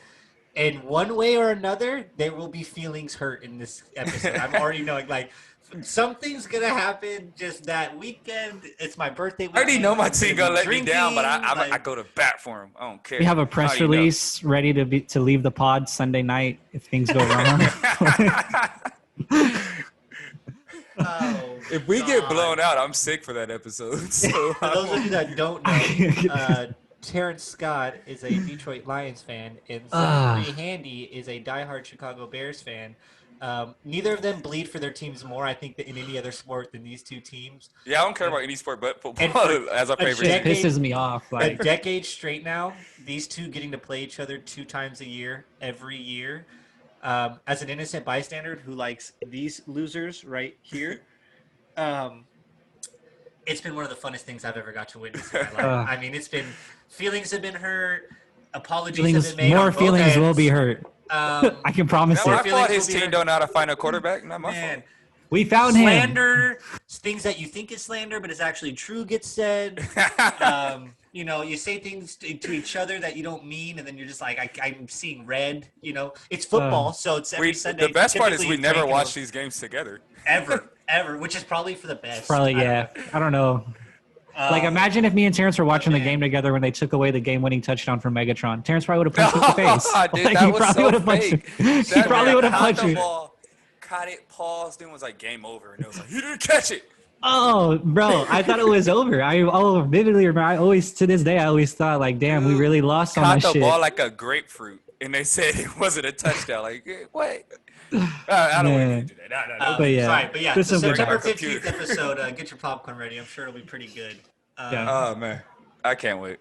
But I know my team, man. They let me down. Rivalries all around in week 1 because I got the Colts in week 1, so I got my rivals. But who's I got everyone's takes on the coach?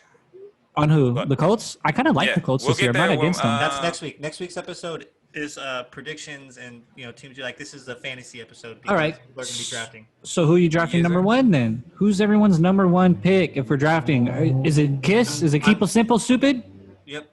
Keep it simple, stupid. I'm running with CMC. I'm just living and dying by it. I don't care that they don't got a quarterback. I don't care that it's a new coach. That man is the best skill player in football. And it's tough because I feel like the number 1 ranked guy never ends up number ranked unless you're Antonio Brown. A few years back, he did it like 2 or 3 years in a row. I'm opposite. But I feel like I'm not taking McCaffrey number 1 either. Does. So I'm going C-Mac, and I'm just going to live or die by it.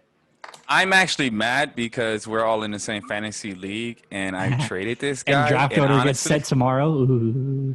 Honestly, I probably would take with the number 1 pick, and this is against the grain. I know. I'll take Lamar Jackson. A quarterback? 1 overall? What kind of You heard what I said. I'm bleeping that shit out. He's not your normal quarterback. This dude's rushing so much. He's getting so many points.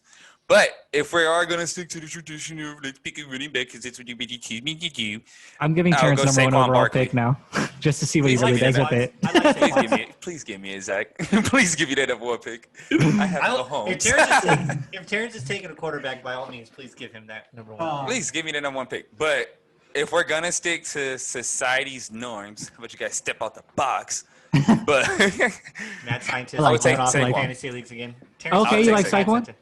I'm a big Saquon's guy. I like that. I did not expect us to have 3 different people coming out number 1 going into this because I'm taking Michael Thomas. I play receiver. I play PPR leagues. I'm taking Michael Thomas, Well, number one overall. Getting it out the way, banging it right there. That man catches fucking Everything. 15 balls a game, so that is true.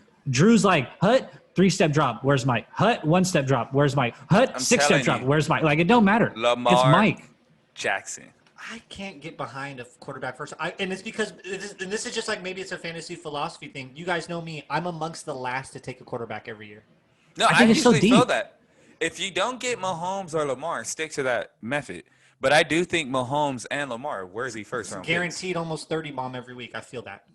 Those guys are 1,000% worthy of first round picks. But I really think with the element Lamar brings, with that run game and how many rushing touchdowns he's going to get, and he's only going to get better as a passer, I think he does warrant the number one overall pick. That's just me, though.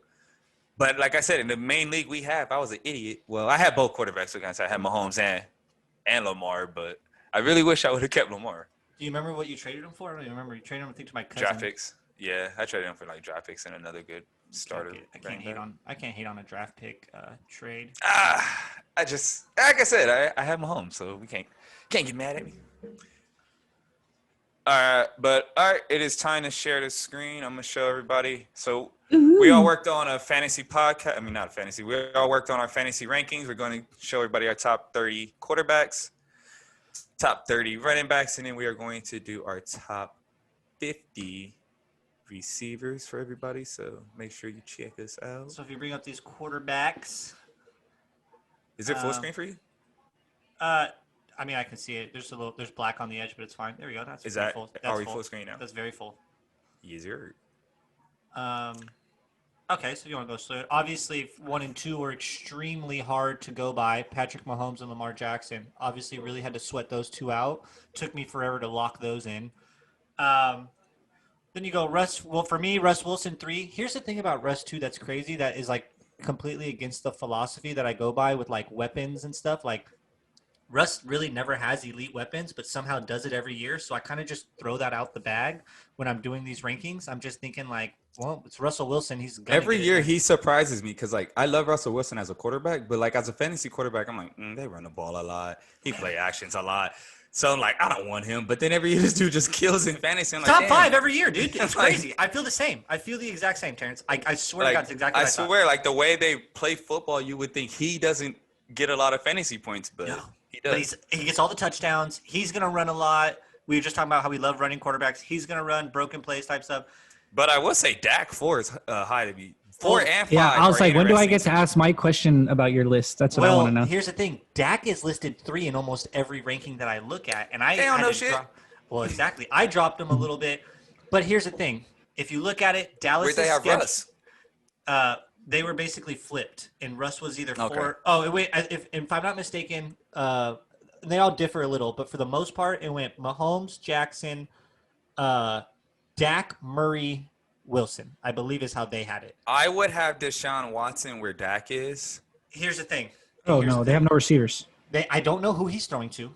He has no weapons, and they have one of the tougher schedules. They have one of the tougher schedules. Will Fuller and Brandon Cooks are like the top 2 options. Yeah, Although I still would have him. He also has David Johnson. I like that off the backfield for him.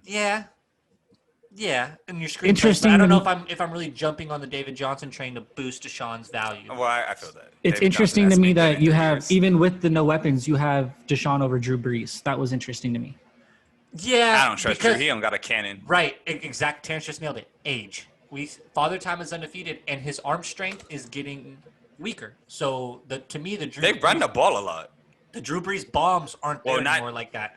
So I don't see a lot of 55-yard bombs unless Mike is shaking bacon 4 or 5 guys to get through the Do they go get Fournette now? Side note, if they're going to Saints go get Fournette? If they're going to get rid of Kamara? Interesting. I think Carson Wentz I had a lot higher than everybody, and here's the thing: it's all about health, and I'm just gambling that he's due for finally a healthy year, and he's kind of got the Russell Wilson factor, where like even though they don't really ever have receivers, when he plays, he puts up numbers, dude. Like he does it. Here's the thing: Aaron Rodgers I have at 8. I originally had him at 4, and I had to step back a little bit on it. Maybe I'm living in the past, but I'll tell you right now. Most of these sites had Aaron Rodgers out of the top 10, and I just can't fathom to do it. I can't do it. He still had 4,000 yards last year, 20-something touchdowns, 4 picks. He doesn't turn the ball over. It's Aaron Rodgers. You know, like I don't know. Number 11 Um, MVP. Names people are going to want to see. I'm not going to go through all 30 and give you a take. TB12 ends up at 12. Knock it off over there. Knock it off. TB12 ends up at 12, and I put Cam Newton right behind him. I think they're going to have similar years as far as fantasy goes. Cam doesn't have the best weapons, so I think he'll use his legs a lot. No, dead ass though. I think this dude might really win MVP though. It could Or be. comeback player of the year. Like I really think Cam might. They over here listening to Kirk Franklin in practice. It's different in New England right now. I wanted Josh Allen higher, but they have one of the hardest schedules for quarterbacks, at least according to last year's fantasy against the pass. They had That's one of the better, hardest. Jay Cutler. Josh Allen? Yeah, that's better, Jay Cutler. Jay Cutler, who cares, kind of thing. Yeah. You go Goff, Garoppolo. Uncle Rico Minshew is a little higher than a lot of other people's. We just got rid of. I say we. I'm a Jaguars fan. I'm sorry to say it like that. Jaguars just got rid of their best player, basically, with Leonard Fournette. In my eyes, you don't really have a good running back now. I'm thinking there's going to be a ton of usage there with Minshew. He's just going to sling it a lot, if I'm assuming. Actually, both these guys are bums. I don't know. Jimmy, I kind of want to say is a bum because I kind of think so. But at the end of the day, I'm like, he plays on a good team. Dude, they literally stopped throwing the ball. You know, like he plays on a good playoffs. team. They stopped throwing the ball because of him. Like I originally had Kirk. We can't let you throw the ball anymore. So I originally had Kirk right behind Josh Allen. Oh, this is high for him too. And I just thought, like, I don't know, dude. I don't know. Kirk Whoa! kinda disappoints me Oh, every I year. didn't get all the way down here. Baker and Phillip are really low. Baker stinks to me. I don't All three think of these are pretty low. Teddy, also, I'm not sold on that offense. New coach, everything. This They is run through about McCaffrey.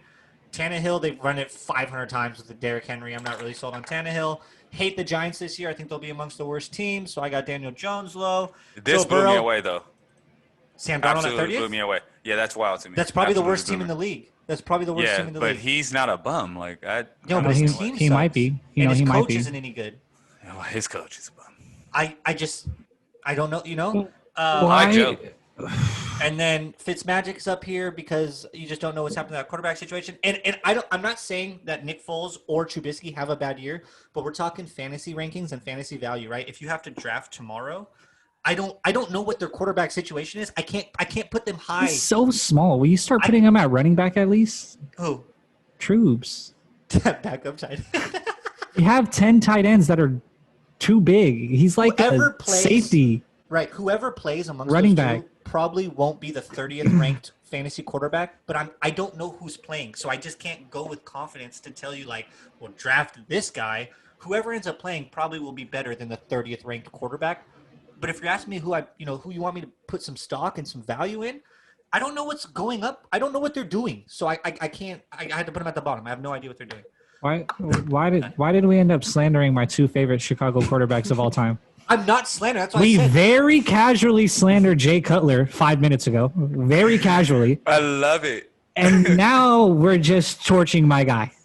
Am Okay, I that's torching fine. him? You No, it's guys fine. have Two of not- the Have you at even the announced who complete won the end. job, Zach? Have you even announced who won the Matt job? Nagy is specifically not announcing it You know why? Because he's scared. Because he doesn't Detroit even know Lions. right now. because he knows that he's going to end up pulling the trigger on Troops because he torches Detroit's sorry ass Oh, God, for the which last sucks. 2.5 years. God, I hate my team. How can we stop that guy? He sucks. My man And he turned just into Aaron torches Rodgers us. when we played Detroit, dog. Dude, and he really does. Like, I don't want to get into that. Start Troops moving week on. one. We're moving Any on. other questions? If you guys want to ask some questions about those rankings, let them rip. I'll tell you how I came to that conclusion. Yes, sir. No, it was okay for the most part. Like I wasn't really against anything in there. I thought TB over Cam was different. I kind of probably would have put Cam there. And I thought Breeze was a little low. I kind of think he's gonna have a better year fantasy wise as Deshaun because I worry about the receiving core. But everything This is looks, high. for the most part, I like Big Ben Revenge Tour. I'm big on the Big Ben Yeah, I Revenge Tour. almost put him a To little who? higher. Who are you throwing to? Right, and that's why I didn't. Terrence. Juju. Exactly. And Yeah. Deontay Johnson's But not weak. Juju showed us last year he's not a one. When you got the number one He quarterback had on him, he's not a- Mason. Cut No, him some even slack. And before he Ben had got hurt. fucking Duck. He had Duck throwing ducks, dude. As far Cut as him a Tom break. Zach, I feel you with the Tom thing because I said about age with Drew Brees, and Tom's arm is getting up there with age. But all I thought was I keep saying it. Bruce Arians drawing up plays for Tom Brady to throw it to Mike Evans, and I love the thought of that. Jimmy And so, G should be after Ben too. Josh Allen, cut me a break, dude. Jimmy Sick G of is you. after This Ben. guy? Like right after Ben at 15. No, No you're way. wilding. Josh Allen's, even though his schedule's tough, Josh Allen. Tyrod Taylor's high too, though. we But talked Tyrod's about not a legs. bum. I He's not a like bum, running. no. We already talked about it. I like running. Josh Allen, Tyrod, two guys that are going to run it a lot. He can Okay. throw it. I'm sure these are going to be poop, and everybody's going to scorch them when I get them online, and they're not going to be true by Excited. week 15. But I mean, I had a job I to got do, and I 5. did it to the best of my abilities. We're moving on to the top 30 running backs made by yours truly. Make sure you Piss me drop off. None of that, my players promo are going to be code in this one either. Your running backs Probably not. Running So- backs stink. We're going top 30 fantasy running backs. I went with the guy that is obvious choice, and Christian McCaffrey. He just does the most. I do want to say all these rankings are based off PPR. So Christian McCaffrey leads it because he's going to dominate in that aspect. Then Saquad, as they would like to call him on the streets. Get your ass ran over by him. Zeke is next. Zeke is the best pure running back in football. Don't care what anyone tells me. Dalvin Cook, obviously, is a beast. Derrick Henry could also make that claim for best pure running back, but I'd probably give it still to Zeke. Alvin Kamara would have been higher, but we don't even know what team this man will be on. Hopefully it's a Lion jersey. But moving on, we're going to Austin Eckler, who will have a fantastic season. So, Zach, yes, I was trying to play Jedi mind tricks by having you not keep him. Because this man will have a great year. And I did trade Austin Eckler to you in that league, so that was stupid on me. So, Appreciate you. Joe Mixon, who Jacob Handy is not a fan of, I think is a very I'm not good either. running back. Okay, so it's a twin thing. Joe Mixon is a baller. I don't care what you guys tell me. Nick Chubb, who I'm not that high on, but he just produced last year and he produced all the years before that so far. This might be my sleeper running back. I love Josh Jacobs. Big Yes, Josh sir. Jacobs fan. I wouldn't say sleeper, but I'm just a big Josh Jacobs fan. I think sleeper in the sense that he's more top 5 or top 7-ish than we actually think. Then we're moving on to the guy in KC, Clyde. I don't know much about him. I don't watch a lot of college football, so don't know much about him. I did see LSU play a few times, though, so I do know he's explosive. Kansas City is crazy offense, and every mock draft and every scout had this guy high as hell. Le'Veon is higher than any mock draft I've seen. Everywhere had Le'Veon like 17, 18. He's taking snaps with the second team right now. Yeah, well, so what? Just to get his mind right. Who the hell they gonna start over him? That's crazy. I didn't know that, but I should have read that.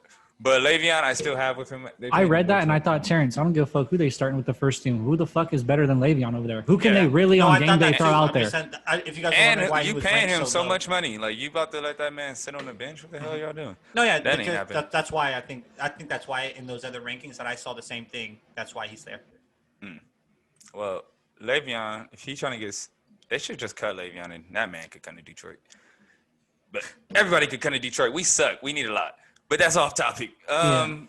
Chris Carson, I love Chris Carson, one of my favorite running backs in football. Seattle just runs the shit out of the ball. Dude, what? Chris Carson's a beast. That dude runs hard Not between the big Chris tackles. Carson. I Not like a Chris big Carson. Kenyon Drake. He's a good guy. I'm not a big Kenyon Not a Drake big guy Kenyon either. Drake fan. I don't get why he's so high. I get everybody thinks Arizona's going to have this crazy offense.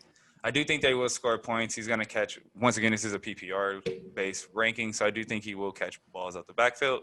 Aaron Jones, I wanted to rank higher, but they drafted Dylan, and they have been pretty high on him in camp. So it makes me a little worried that he will be stealing, like, goal line touchdowns and stuff. Miles Sanders, Jacob, I'm in the same boat as you. Why the hell is somebody so high on Miles Sanders? Have But- Philly ever done anything other than running back by committee ever in their lives? I Brian don't- Westbrook. Right. Since then, you know what I'm saying? I mean, No, I'm Who saying, was yeah. low key on committee with Darren Sproles? Like, Okay. But, yeah, Miles Sanders I'm not a big fan of. Todd Gurley, I wanted to put Todd higher. I wanted to so bad because Atlanta has a good offense. He used to be nice as hell. He's off a 1-year deal. He has every reason to go out there and play well, but except his Health knees matters. are shot. yeah. I know, Zach, you're not a Connor fan as well. That's why he's not that high. 18. I am not a James Conner fan at all. Yeah. I don't know. He's all right. I would say that. He's just all right. David Johnson, 19. Mark Ingram, I should have put a little higher. I was debatable, but they have so many running backs and they run the ball in so many different kind of ways. I think So Mark David Ingram's that high. Johnson's too low here. Where would you have him? I would probably have him. I don't know. I don't like Kenyon. Better than Miles. I know Kenyon Drake might eat though, but I like David Johnson more than Miles. And Gurley. I'd probably have him around where Gurley is, like maybe after Aaron Jones ish. Swap them. At least. Just because, like what I told you earlier, who's Deshaun throwing it to? That means they got to use the running backs. They got to. This is my sleeper though. Sony, it's a good For sleep. running backs.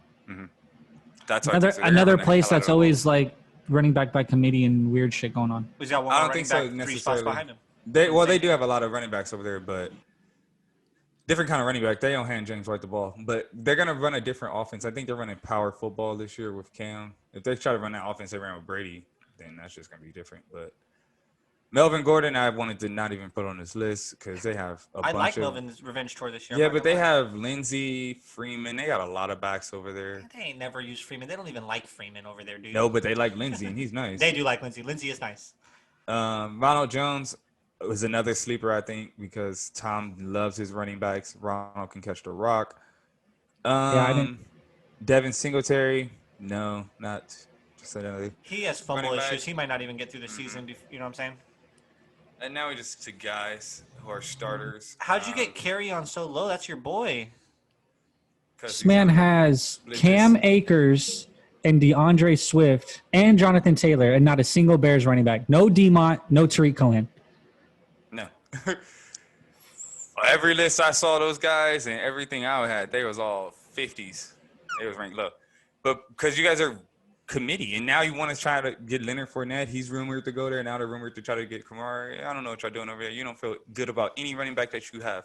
So I feel would better not about Cam Akers. Cam Akers might be good. Who else is going to take the carries from him over there? He's the new starter. Devry. Just knock it off. Yeah, no. He's a starter over there. Like I said, you could argue to put him here, 32, just to have him on the list to make you happy. But really, it ain't. There ain't no reason. It's not But about Jonathan me. Taylor is Okay? interesting. Because he's probably the best running back out the draft, but they also have Marlon Mack, who's also a really good running back, so it's confusing what they're going to do over there. DeAndre Swift's a baller. I think he's going to be a big pass catcher for us, but Kyrion's a good pure runner. I'm Shit, I surprised drafted you have Kerryon. Carry on at 27. I thought you'd have him higher. It's just I don't know what they're going to do. I think they're fully Detroit running gonna go backs submit. always stink. They don't ever get 1,000. They're just gonna go. Well, he almost did and he got hurt. But it's just it sounds like they're going full fledged like 50-50. Like Kyrion's gonna get half the carries and Right. Swift's gonna get. Probably Kyrion's gonna probably get more carries. Like if it's 30 carries, I would say Kyryon gets 17. Swift gets like 13, 12. But Swift's also gonna be the one catching 4 passes, and Kyryon won't. Right. So that's where it gets confusing. Kind of think what they did in Atlanta is what I think we're going to do with Devontae Freeman and what they did with Tevin Coleman. I think that might be what our plan is. But who knows? We'll see when it happens when we're whooping the Bears' ass week 1. Speaking of running backs, just real quick, who do we think? Mhm. Where do we think Leonard lands? New England. No. Dead ass. That's scary with him and Cam. Holy shit. That's 2 big dudes back there. Good luck bringing them down. Just run the option. I like Chicago or the Redskins. Redskins always try to pick up dudes that get thrown away. Nah, it's just gross. Shit, I didn't have AP on this list. Oh, sorry, they're not the Redskins anymore. I'm so sorry. Yeah, how Chicago about or Washington the- football team? The football I'm sorry. team. Just the Washington football team. We'll just call them Washington. Chicago or Washington is where I I only put Mozart here because they have an amazing offensive line, and I don't know who really is they- going to get all the carries. they run the It shit out should of be that thing. Coleman because they paid him all that money, but they also paid Jarrett McKinnon all that money 2 years before, and he hasn't been able to play. So it's like, and then they also paid Mozart. So it's like, y'all got a lot of money invested in your backfield, so I don't really know how that's going to I don't know how sold I am on Kenyon Drake. He's kind of a hot pick I've been seeing in drafts and in mocks and stuff. I don't know how sold I am on him. But I mean, people are loving him. I also think I would have had, like, I probably would have flopped Chubb and Eckler. And I would have had Chubb above Eckler. But I mean, Eckler catches so many balls over there. It's crazy. I just like Chubb over Mixon is all I like. And That's I might move Josh. and maybe Jacobs too. Yeah, I like Josh. But I mean, I'm not taking Jacobs over. Like I might take Jacobs over Eckler, though. Eckler, Chubb, Jacobs is how I ran it down, I would take Jacobs over Chubb. and then Mixon And after that. over- I would probably if you're asking me 1, 2, 3, like I would probably go Chubb first, Jacobs second, and then maybe I would Eckler. take him over all of them. Right here, I'll take Jacobs over all of them if I had to pick. Just because I like Josh Jacobs, that's just a preference. How funny was it writing in LV instead of Oak? Dude, I had to look it up. I was like, like, "Alright, oh, is it's it not Oak." official? Like, that's funny. Yeah, All right, Zach, you had the extensive list. I did. I had top 50. We're not going to go 1 through 50, obviously. Otherwise, we'll be here all damn night. But this was fun. Doing the receivers is tough. It's outside. I was telling Terrence before we started, like outside of the top 5, that top 5 is kind of everyone's top 5. There's a little bit difference, but everyone that you look at kind of has those 5 guys as top 5. But after that, it kind of gets weird in a lot of drafts. Obviously, people are going to call that AR at 6 the homer, right? That's going to be the first thing that catches everyone's eye. It's pure volume for me. If we're going PPR, this man had Trubes throwing him the ball last year and caught more balls which you would consider contested or covered. He caught more of those than anybody in the league. So I'm not worried about him catching a double team or a defense locking in on him. We run a ton of intermediate routes, ton of short routes. I'm thinking probably going to have a great year. Like AR had a really good year last year. If Foles wins the job, you think he's working with a more accurate passer, a better passer at that. So I do like AR. I'm obviously have him higher than probably almost anybody, but I do like him. Guy right after him, I'm also big on though. I'm big on Kenny Golladay like every year. I think he's pretty consistent. 7 might be too high. I don't know if he'll produce at a number 7 level, but the consistency I think is going to be there. Like I think he's. I would really, say Stafford spreads the ball around a lot. Right. So Golladay catches a lot of bombs. Marvin Jones has been known to like vulture a touchdown, and they spread it around over there. But I do like the consistency. He's in the lineup a lot. He produces at a good rate. He's amazing. It was tough. I had him at 2. I had him at 2, then 3, then 4, and it really just came down to like D-Hop in the offensive scheme that they have there. I really like that. I think D-Hop is going to be big this year. And Devontae I like. I mean, it came down to quarterback play why I put Devontae over Julio. That's literally the only reason. Adams is like 7. I might put Devontae 5 and then do Julio 3, Reek 4. The only thing that came down to me would putting put- Devontae over Julio and Reek was quarterback play. He's got Aaron Rodgers tossing him the ball, and he's Aaron Rodgers' Ryan's favorite nice. target, which Matt is Ryan's fine. nice. He's not Aaron Rodgers, like No, at but all. Matt Ryan definitely finds Julio. That's his guy. So I would put Julio that's third. the only thing. That's the only thing that put me having Devontae at 3rd. I know But the I'm in top 5 is minority typically here. the top 5. I know I'm in the minority here too. I got Godwin and Evans flipped. I think Evans makes a big comeback year with Tom Brady as his quarterback. What's crazy is Godwin was like top 3. I want to say he was like second Oh, man, most people love productive fantasy Godwin. guy last year. He had a second most points out of receivers, if I'm not mistaken. I just think like more keyed in on this year by defenses. Like he popped last year and he caught a lot of people by surprise. I think this year you lock in a lot more. Wide And receivers he's so deep. it's so deep, dude. Like Amari, Odell I at love 12 the is Dallas great offense. value. Yeah, although Odell, I have him circled over here. Like it's the same story for Odell. Big boom, big bust. Like Yep. you feel like when you pick Odell, you're either going to have that year where he goes crazy off, or you're going to have one of those years where he's worthless and you don't even want him. Health is always big. Another guy I put on big bust alert was Adam Thielen. He doesn't have Diggs over there on the other side, who granted Diggs was hurt a lot and Thielen is the better guy, but having another good receiver opposite think of Diggs you is the or better slot guy. of you. Oh, no. Adam I Thielen think is the Diggs better is guy. the better receiver, but And, they don't throw Diggs the ball. That was just Kurt. Oh, Diggs looking is for Thielen. you can't even find Diggs. So you got to scroll more to find Diggs on this list because I don't like him. And then he went to a weaker quarterback, a weaker accuracy quarterback. Like I think Josh he's in a Allen's tough. gonna be selling it over his head, dude. I feel like he's in a tough spot. So I had Thielen on bust alert because he doesn't have as much help anymore. Super high. Ridley, I love Big Ridley. on, Really big big. on This Ridley is this year. big on exactly. This is a breakout season for me and Ridley. This is going into his 3rd year, I believe. It's time for Ridley to really pop off. I really like Ridley, and I really like Juju. Juju's another guy I circled on my list of notes. No. Big on Juju this year because of the Big Ben revenge That's story. my He is guy. dealing with a lot of dude. It was tough for me. I had him down where Sutton is at 23, and then the more I did my list, I kept moving him up. I almost put him where Cooper That was was my at guy 13. in Madden. That's like literally I was so high on AJ Brown this year. I almost put him where Cooper is at 13, but I couldn't. I'll tell you right now, we look one up there. Keenan Allen is going in like the 5th rounds of a lot of fantasy drafts. People are not big on Keenan Allen now that he lost Phillip Rivers, and I think it's utter disrespect. I love Keenan Allen I this think year. Tyrod's best for him. Yeah. throw a lot of short passes. I mean, I don't think he's better for him than Phillip at the end of the day. Phillip is an all-time quarterback. Well, yeah, I don't mean it like that, but I'm saying like. But I think he's fine. I think fine. he's fine for Keenan. I don't think it's like a detriment to Keenan. I think it's disrespectful how much he slept on this year and how far down. One more down. On stuff he is. I had both those guys, 19 and 20. DJ Moore and Robert Woods. Both of those guys were on bust alert for me as well. You just never know. You never know what you're going to get from Robert Woods' quarterback. That's the thing. Like they like to spread it around as it is, and then sometimes Goff just doesn't show up for stretches of the season. Tough for me to really put a lot of stock into a Rams receiver not named Cooper Kupp because he gets the volume. I like Terry a lot. Big on Terry. DJ Chark should be right behind Keenan Allen and above AJ Brown. No, absolutely not. No way. I absolutely love DK Metcalf. The only play, it's so funny I said, it's another one I put on bust alert because he's going to get zoned in on this year. He's going to be a target of the defense. He's the go-get-it guy for Seattle. Lockett blowing the top of the zone off. Oh, no. I mean, Lockett is cool. I like Lockett a lot this year, but I put DK Metcalf. You have to zone him in when you're going to have a guy like Lockett as fast as Lockett is. And DK's hella fast. It's high. The highest I could. Somebody else? Josh Gordon? No. They're trying to find a third, but they haven't really locked it in. I don't think it's cleared to play yet. The highest I would put Chark, Jake, to go back to that would be at 19. I could move him below Lockett. That's the highest I could see myself moving him. I do like Sutton this year. And he just got help. They have Jerry Jeudy. Speaking of that, the only reason why Jerry Jeudy?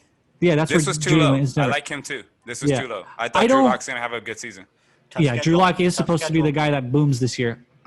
This is the problem too. Is I love my rookie receivers. I always want to put guys higher. What? Absolutely, and deservedly so. Too. That's crazy. Yeah, it was weird to put AJ that low, but coming off all the injuries, it was hard to put him on. Yeah, that was like Jacob said. Jake said he would look how deep receivers are. Like, go up. Where are you going to put them? No, I get you. Put those guys. Maybe in this DJ Moore area. This DJ Moore, the more I look at it, he's too I could high. always. Whoa! He's way too. He's the number one. And that's who Russ throws all of his touchdowns to. All his touchdowns go to Lockett, and he's going to get volume this year. He's going to get volume. I feel like DK's taking that. People in this area of my list I wanted to put higher, and I think you could put higher, are people like Emmanuel Sanders and Deebo Samuel. Both of them could go higher. They could go up here as close as 10 spots higher to that AJ Green area, in my opinion. I wouldn't be mad if someone ranked them up there. I do think, all his like Jacobs taken away by D-Hop. Like Jacob said with the Mike Evans and Godwin thing, D-Hop is number 2. Oh, okay, cool. Sorry. Yeah. No, D-Hop's great. He's going to be fine. Like Jacob said with the Mike Evans and Godwin thing, I think that's what it is in Cincy. I think AJ Green actually bounces back and has the better year than Boyd now that he's healthy. And that's why I have him a couple spots up than Boyd. People I like in this area, I really like Gallup. I think Diggs is big bust capability. I would be careful on Diggs. Will Fuller is kind of in the middle to me. I think about it, and I think he's probably going to be treated like close to a number 1 and get a lot of opportunities. But then I think, is his capability really a number 1? Can he lock that down and beat number 1 corners? I don't know if he can. So buyer beware on Will Fuller I would have as well. I like Hollywood for home run potential. Absolutely. Proceed with caution. Yeah. I probably should have had – you could probably put E-Man and Debo over Marvin right there and move them up a little bit. I was just bummed I couldn't really put someone else he's a slot receiver. Again, it's like – it's a guy. I'm just saying it's all these guys. A lot of these guys I'll put over him. I like Christian Kirk a lot. I like Darius Slayton a lot too. I was bummed I just couldn't put rookie receivers higher because we have no preseason. We don't really have anything to go off of. I have CD as my highest rated rookie receiver. I think that offense is dynamic and he's going to get opportunity there with Gallup and Amari and Zeke. There's a lot of attention elsewhere. Has the best year. I don't know. It's funny. Here's another thing. We all three have a different receiver. I like Justin Jefferson to have the best year. Best rookie receiver year? Mm-hmm. They don't throw enough. Yeah. They said he's stealing the job over there. He's going to be a 1 or a 2. Thielen's like, damn. He's nice. Although Thielen probably does his best when he's a 2. Took Rager? Yeah, I honestly, and I messed up the spelling right there. I think I don't know who Jalilian Rager is, but yeah, I almost didn't even put him on here because I don't believe in Jalen Rager. I thought it was a terrible pick for Philly. I thought there was better receivers to get at the time. Where was the what's that kid's name? Oh, here he is, Amari Cooper. Okay. Yeah, I put him top 10. Amari's the guy over there. But, I mean... You did Chark wrong. I don't want to do Homer things, but you did Chark wrong. No, I didn't. Yeah, that guy said the only place I could put Chark was 2 more spots up. Or 4 more spots up. Or 3. I could put him at 19, right after Lockett. I like Tyler Boyd. Tyler Boyd's good. He's someone that could move up. You could switch him with AJ Green. I wouldn't be mad if that's how the ranking looked. This just makes no sense. Oh, absolutely. We'll circle back to it easily. He'll be top 40 in fantasy points for receivers. Do you know where he was last year? He had knee injury at the end of the year, missed games, but if I had to guess, he was probably in the 60s. I bet. Well, that was our fantasy segment brought to you. Everybody breathe. We really had to rattle those off. Everybody take a breath. Well done, guys. Welcome to fantasy homework, dude. I was on my couch at 8:30 this morning, like knee deep in fantasy again. It's that time of year. It's that time of the year. So we'll post these out for everybody so you can see it. Tweet us with your picks if you want to dive into it and try to get on it. Or Yeah, absolutely. Whatever you think. Comments, hate, love, whatever you got on it, let us know. And then while you do that, head on over to Thrive and tap in with that promo code, the other team. Restrictions apply. I'm not going to say it because we have already said it. So make sure you use the other team to make sure you get that 20 on your first deposit. Truly. Biggest sleeper of any position. Like, who's a sleeper that you guys like? Any position. What do you think? Off the top of your head. Like I said, I really like Sony Michel. Trying to think. Unless they do go get Justin Fournette. Jefferson. Everything I read was so pro Justin Jefferson. I really love the value you're probably going to get with them. You're going to get him as a bench. Also, David Johnson. I got David Johnson as my first bench pick in the league. Yeah. I think Keenan would steal mine. AJ Brown. AJ Brown's a good pick for me as well. For the value that I'm seeing Keenan Allen go in mock drafts and stuff, I would say like extreme value. That would be a sleeper for me. Is that draft weird this to week? say It's that. this week, right? Yeah, it's in 2 days. I got to do the lottery tomorrow, so pins and needles for your guys' draft position tomorrow. I just don't want mid pick. I hate mid pick. First three, last three. I live by it. Yeah, I was my first three, last three. And in my first two drafts this year, I've gotten 6th and 5th. Ugh. Oh yeah, that's gross. But as far as, God, should we just run through all of it? We got all three sports down. Hardwood, pigskin, diamond. Yeah. Did it today? Fantasy. Woo. We did the damn thing, man. We did the damn thing today, man. I guess we'll just bring her on home then. Don't forget to hit your boy up over here for the parlays, man. I am your go-to guy.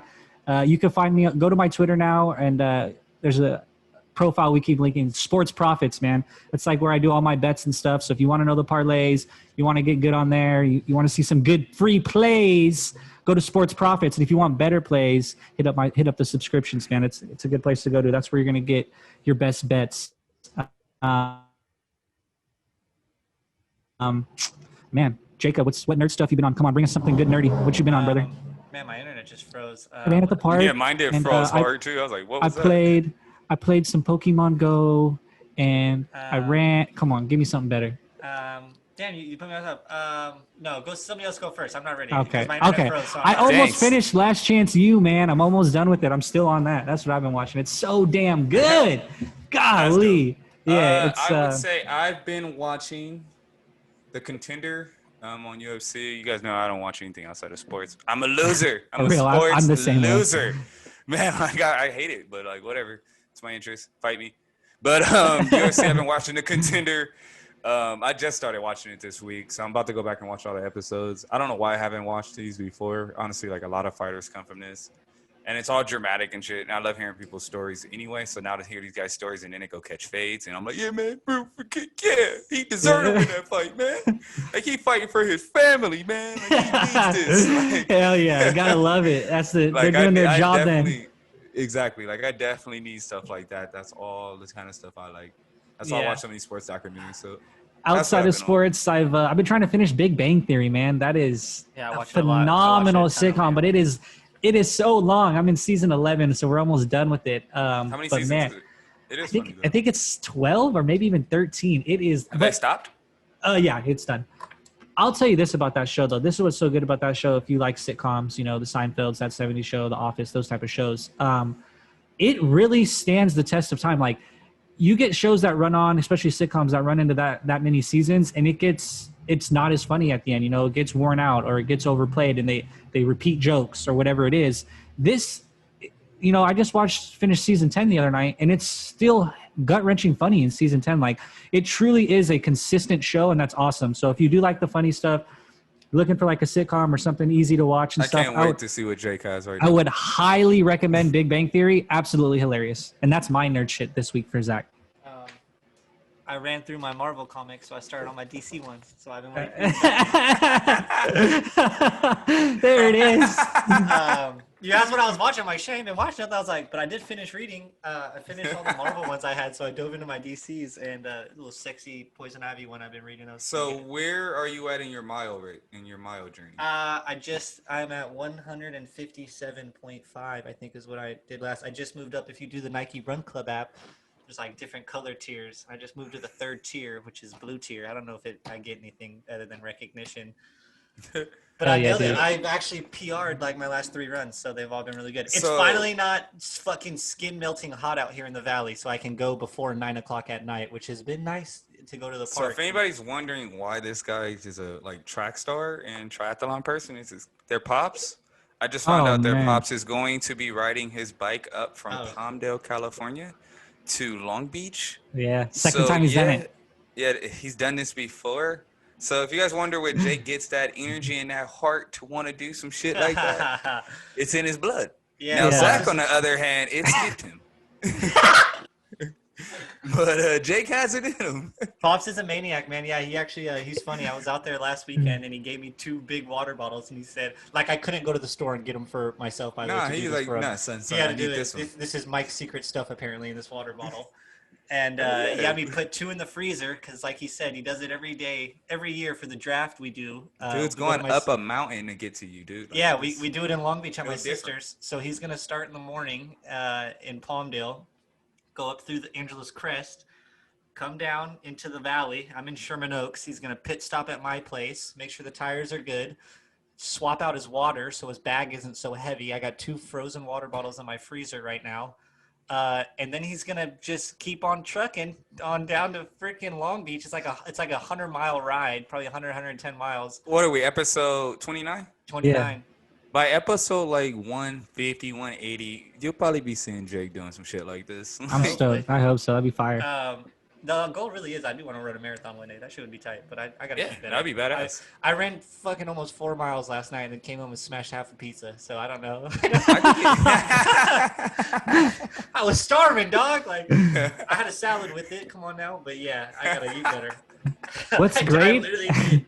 And then went to bed, played some video games and ate Sour Patch Kids. I was like, you just canceled the whole damn run, dog. Like, what's great about Pops is he does this on like the same bike he's been riding since he was like 20 years old. Dog, like, this bike is from like this 1982. Peugeot, like 1980, and all he does is replace the tires and grips, and it's like the same bike frame from 20 years ago. It's so dope. It's like the sickest thing I've ever seen in my life. I don't even know if he replaced the grips. He's probably riding on metal over there, dog. How old is Pops now? If I can get this wrong on air, I think he's 52 now. Yeah, 52. 52, maybe 50. Yeah, born in the summer of love. So the man, it is, wow, like that's an inspiration. Every year when he does it, it truly is an inspiration. That's awesome. Like to be at his age and to just get up. I mean, he bikes like 30 miles a day, 35 miles a day around the Antelope Valley. And he's always prepping for this all year. And so just to see it. 67 was the summer of love. Glad you, so yeah, he was 53. He just turned 53 this year then. So that's where Jake gets that from. Like really? Thanks for shouting that one out.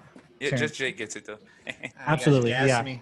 If I get up and turn sideways, I'm pretty round. I don't have that. I didn't get that gene. You have it in you, brother. Before we go, we do have to touch on some unfortunate stuff. Rest in peace to Chadwick Boseman, the Black Panther. That's sad. Everybody knows that news. It's just horrible. Shout out to him, his strength, his perseverance. Jackie Robinson as well. You know, he played some iconic people, man. All the movies, Thurgood Marshall. Just shout out to the kind of person he was. It just shows you if you live a good life and be a good person, people will respect it. The man who gave him the shield, man. He's the man who gave Cap his shield. It's made out of vibranium, man. Guy's a legend. It's nerd. No. I'm joking. But yeah, like I said, rest in peace to him. Unfortunate situation. Also, we lost an iconic black coach in John Thompson, Georgetown's coach. I want to believe I read it was 97% of his students graduated with a Such degree a cool dude. that played for him. So that's a wild stat just to think he sent a lot of players to the league. So he was sending players to the league with degrees. Like, that's just a powerful stat in itself. Then we lost another legendary coach as well, in Lute Olson. So rest in peace to him. Shout out Long Beach State, man. Not a lot of people know, but he got his start. One of his early coaching jobs was Long Beach State, and he had some really good teams there. So shout out Lute for that. He won a national title, correct? Arizona? Yeah, National with title? Arizona. Yeah. And then as well, we lost another basketball player. Man, it's just so sad what happened. All these deaths. It's just feel like I've been Piling drinking up all this year, man. Yeah. But Cliff Robinson as well. Uncle Cliff played for several teams. If you are a basketball aficionado like our three selves, you would understand who Cliff Robinson is. And even if not, he was an NBA player, and anytime loss of life, you should pay homage. So just rest in peace to him as well. So once again, to all of these people that were fallen, it's unfortunate times, but they will be remembered. And as always, this is the Other Team Podcast. Mamba forever.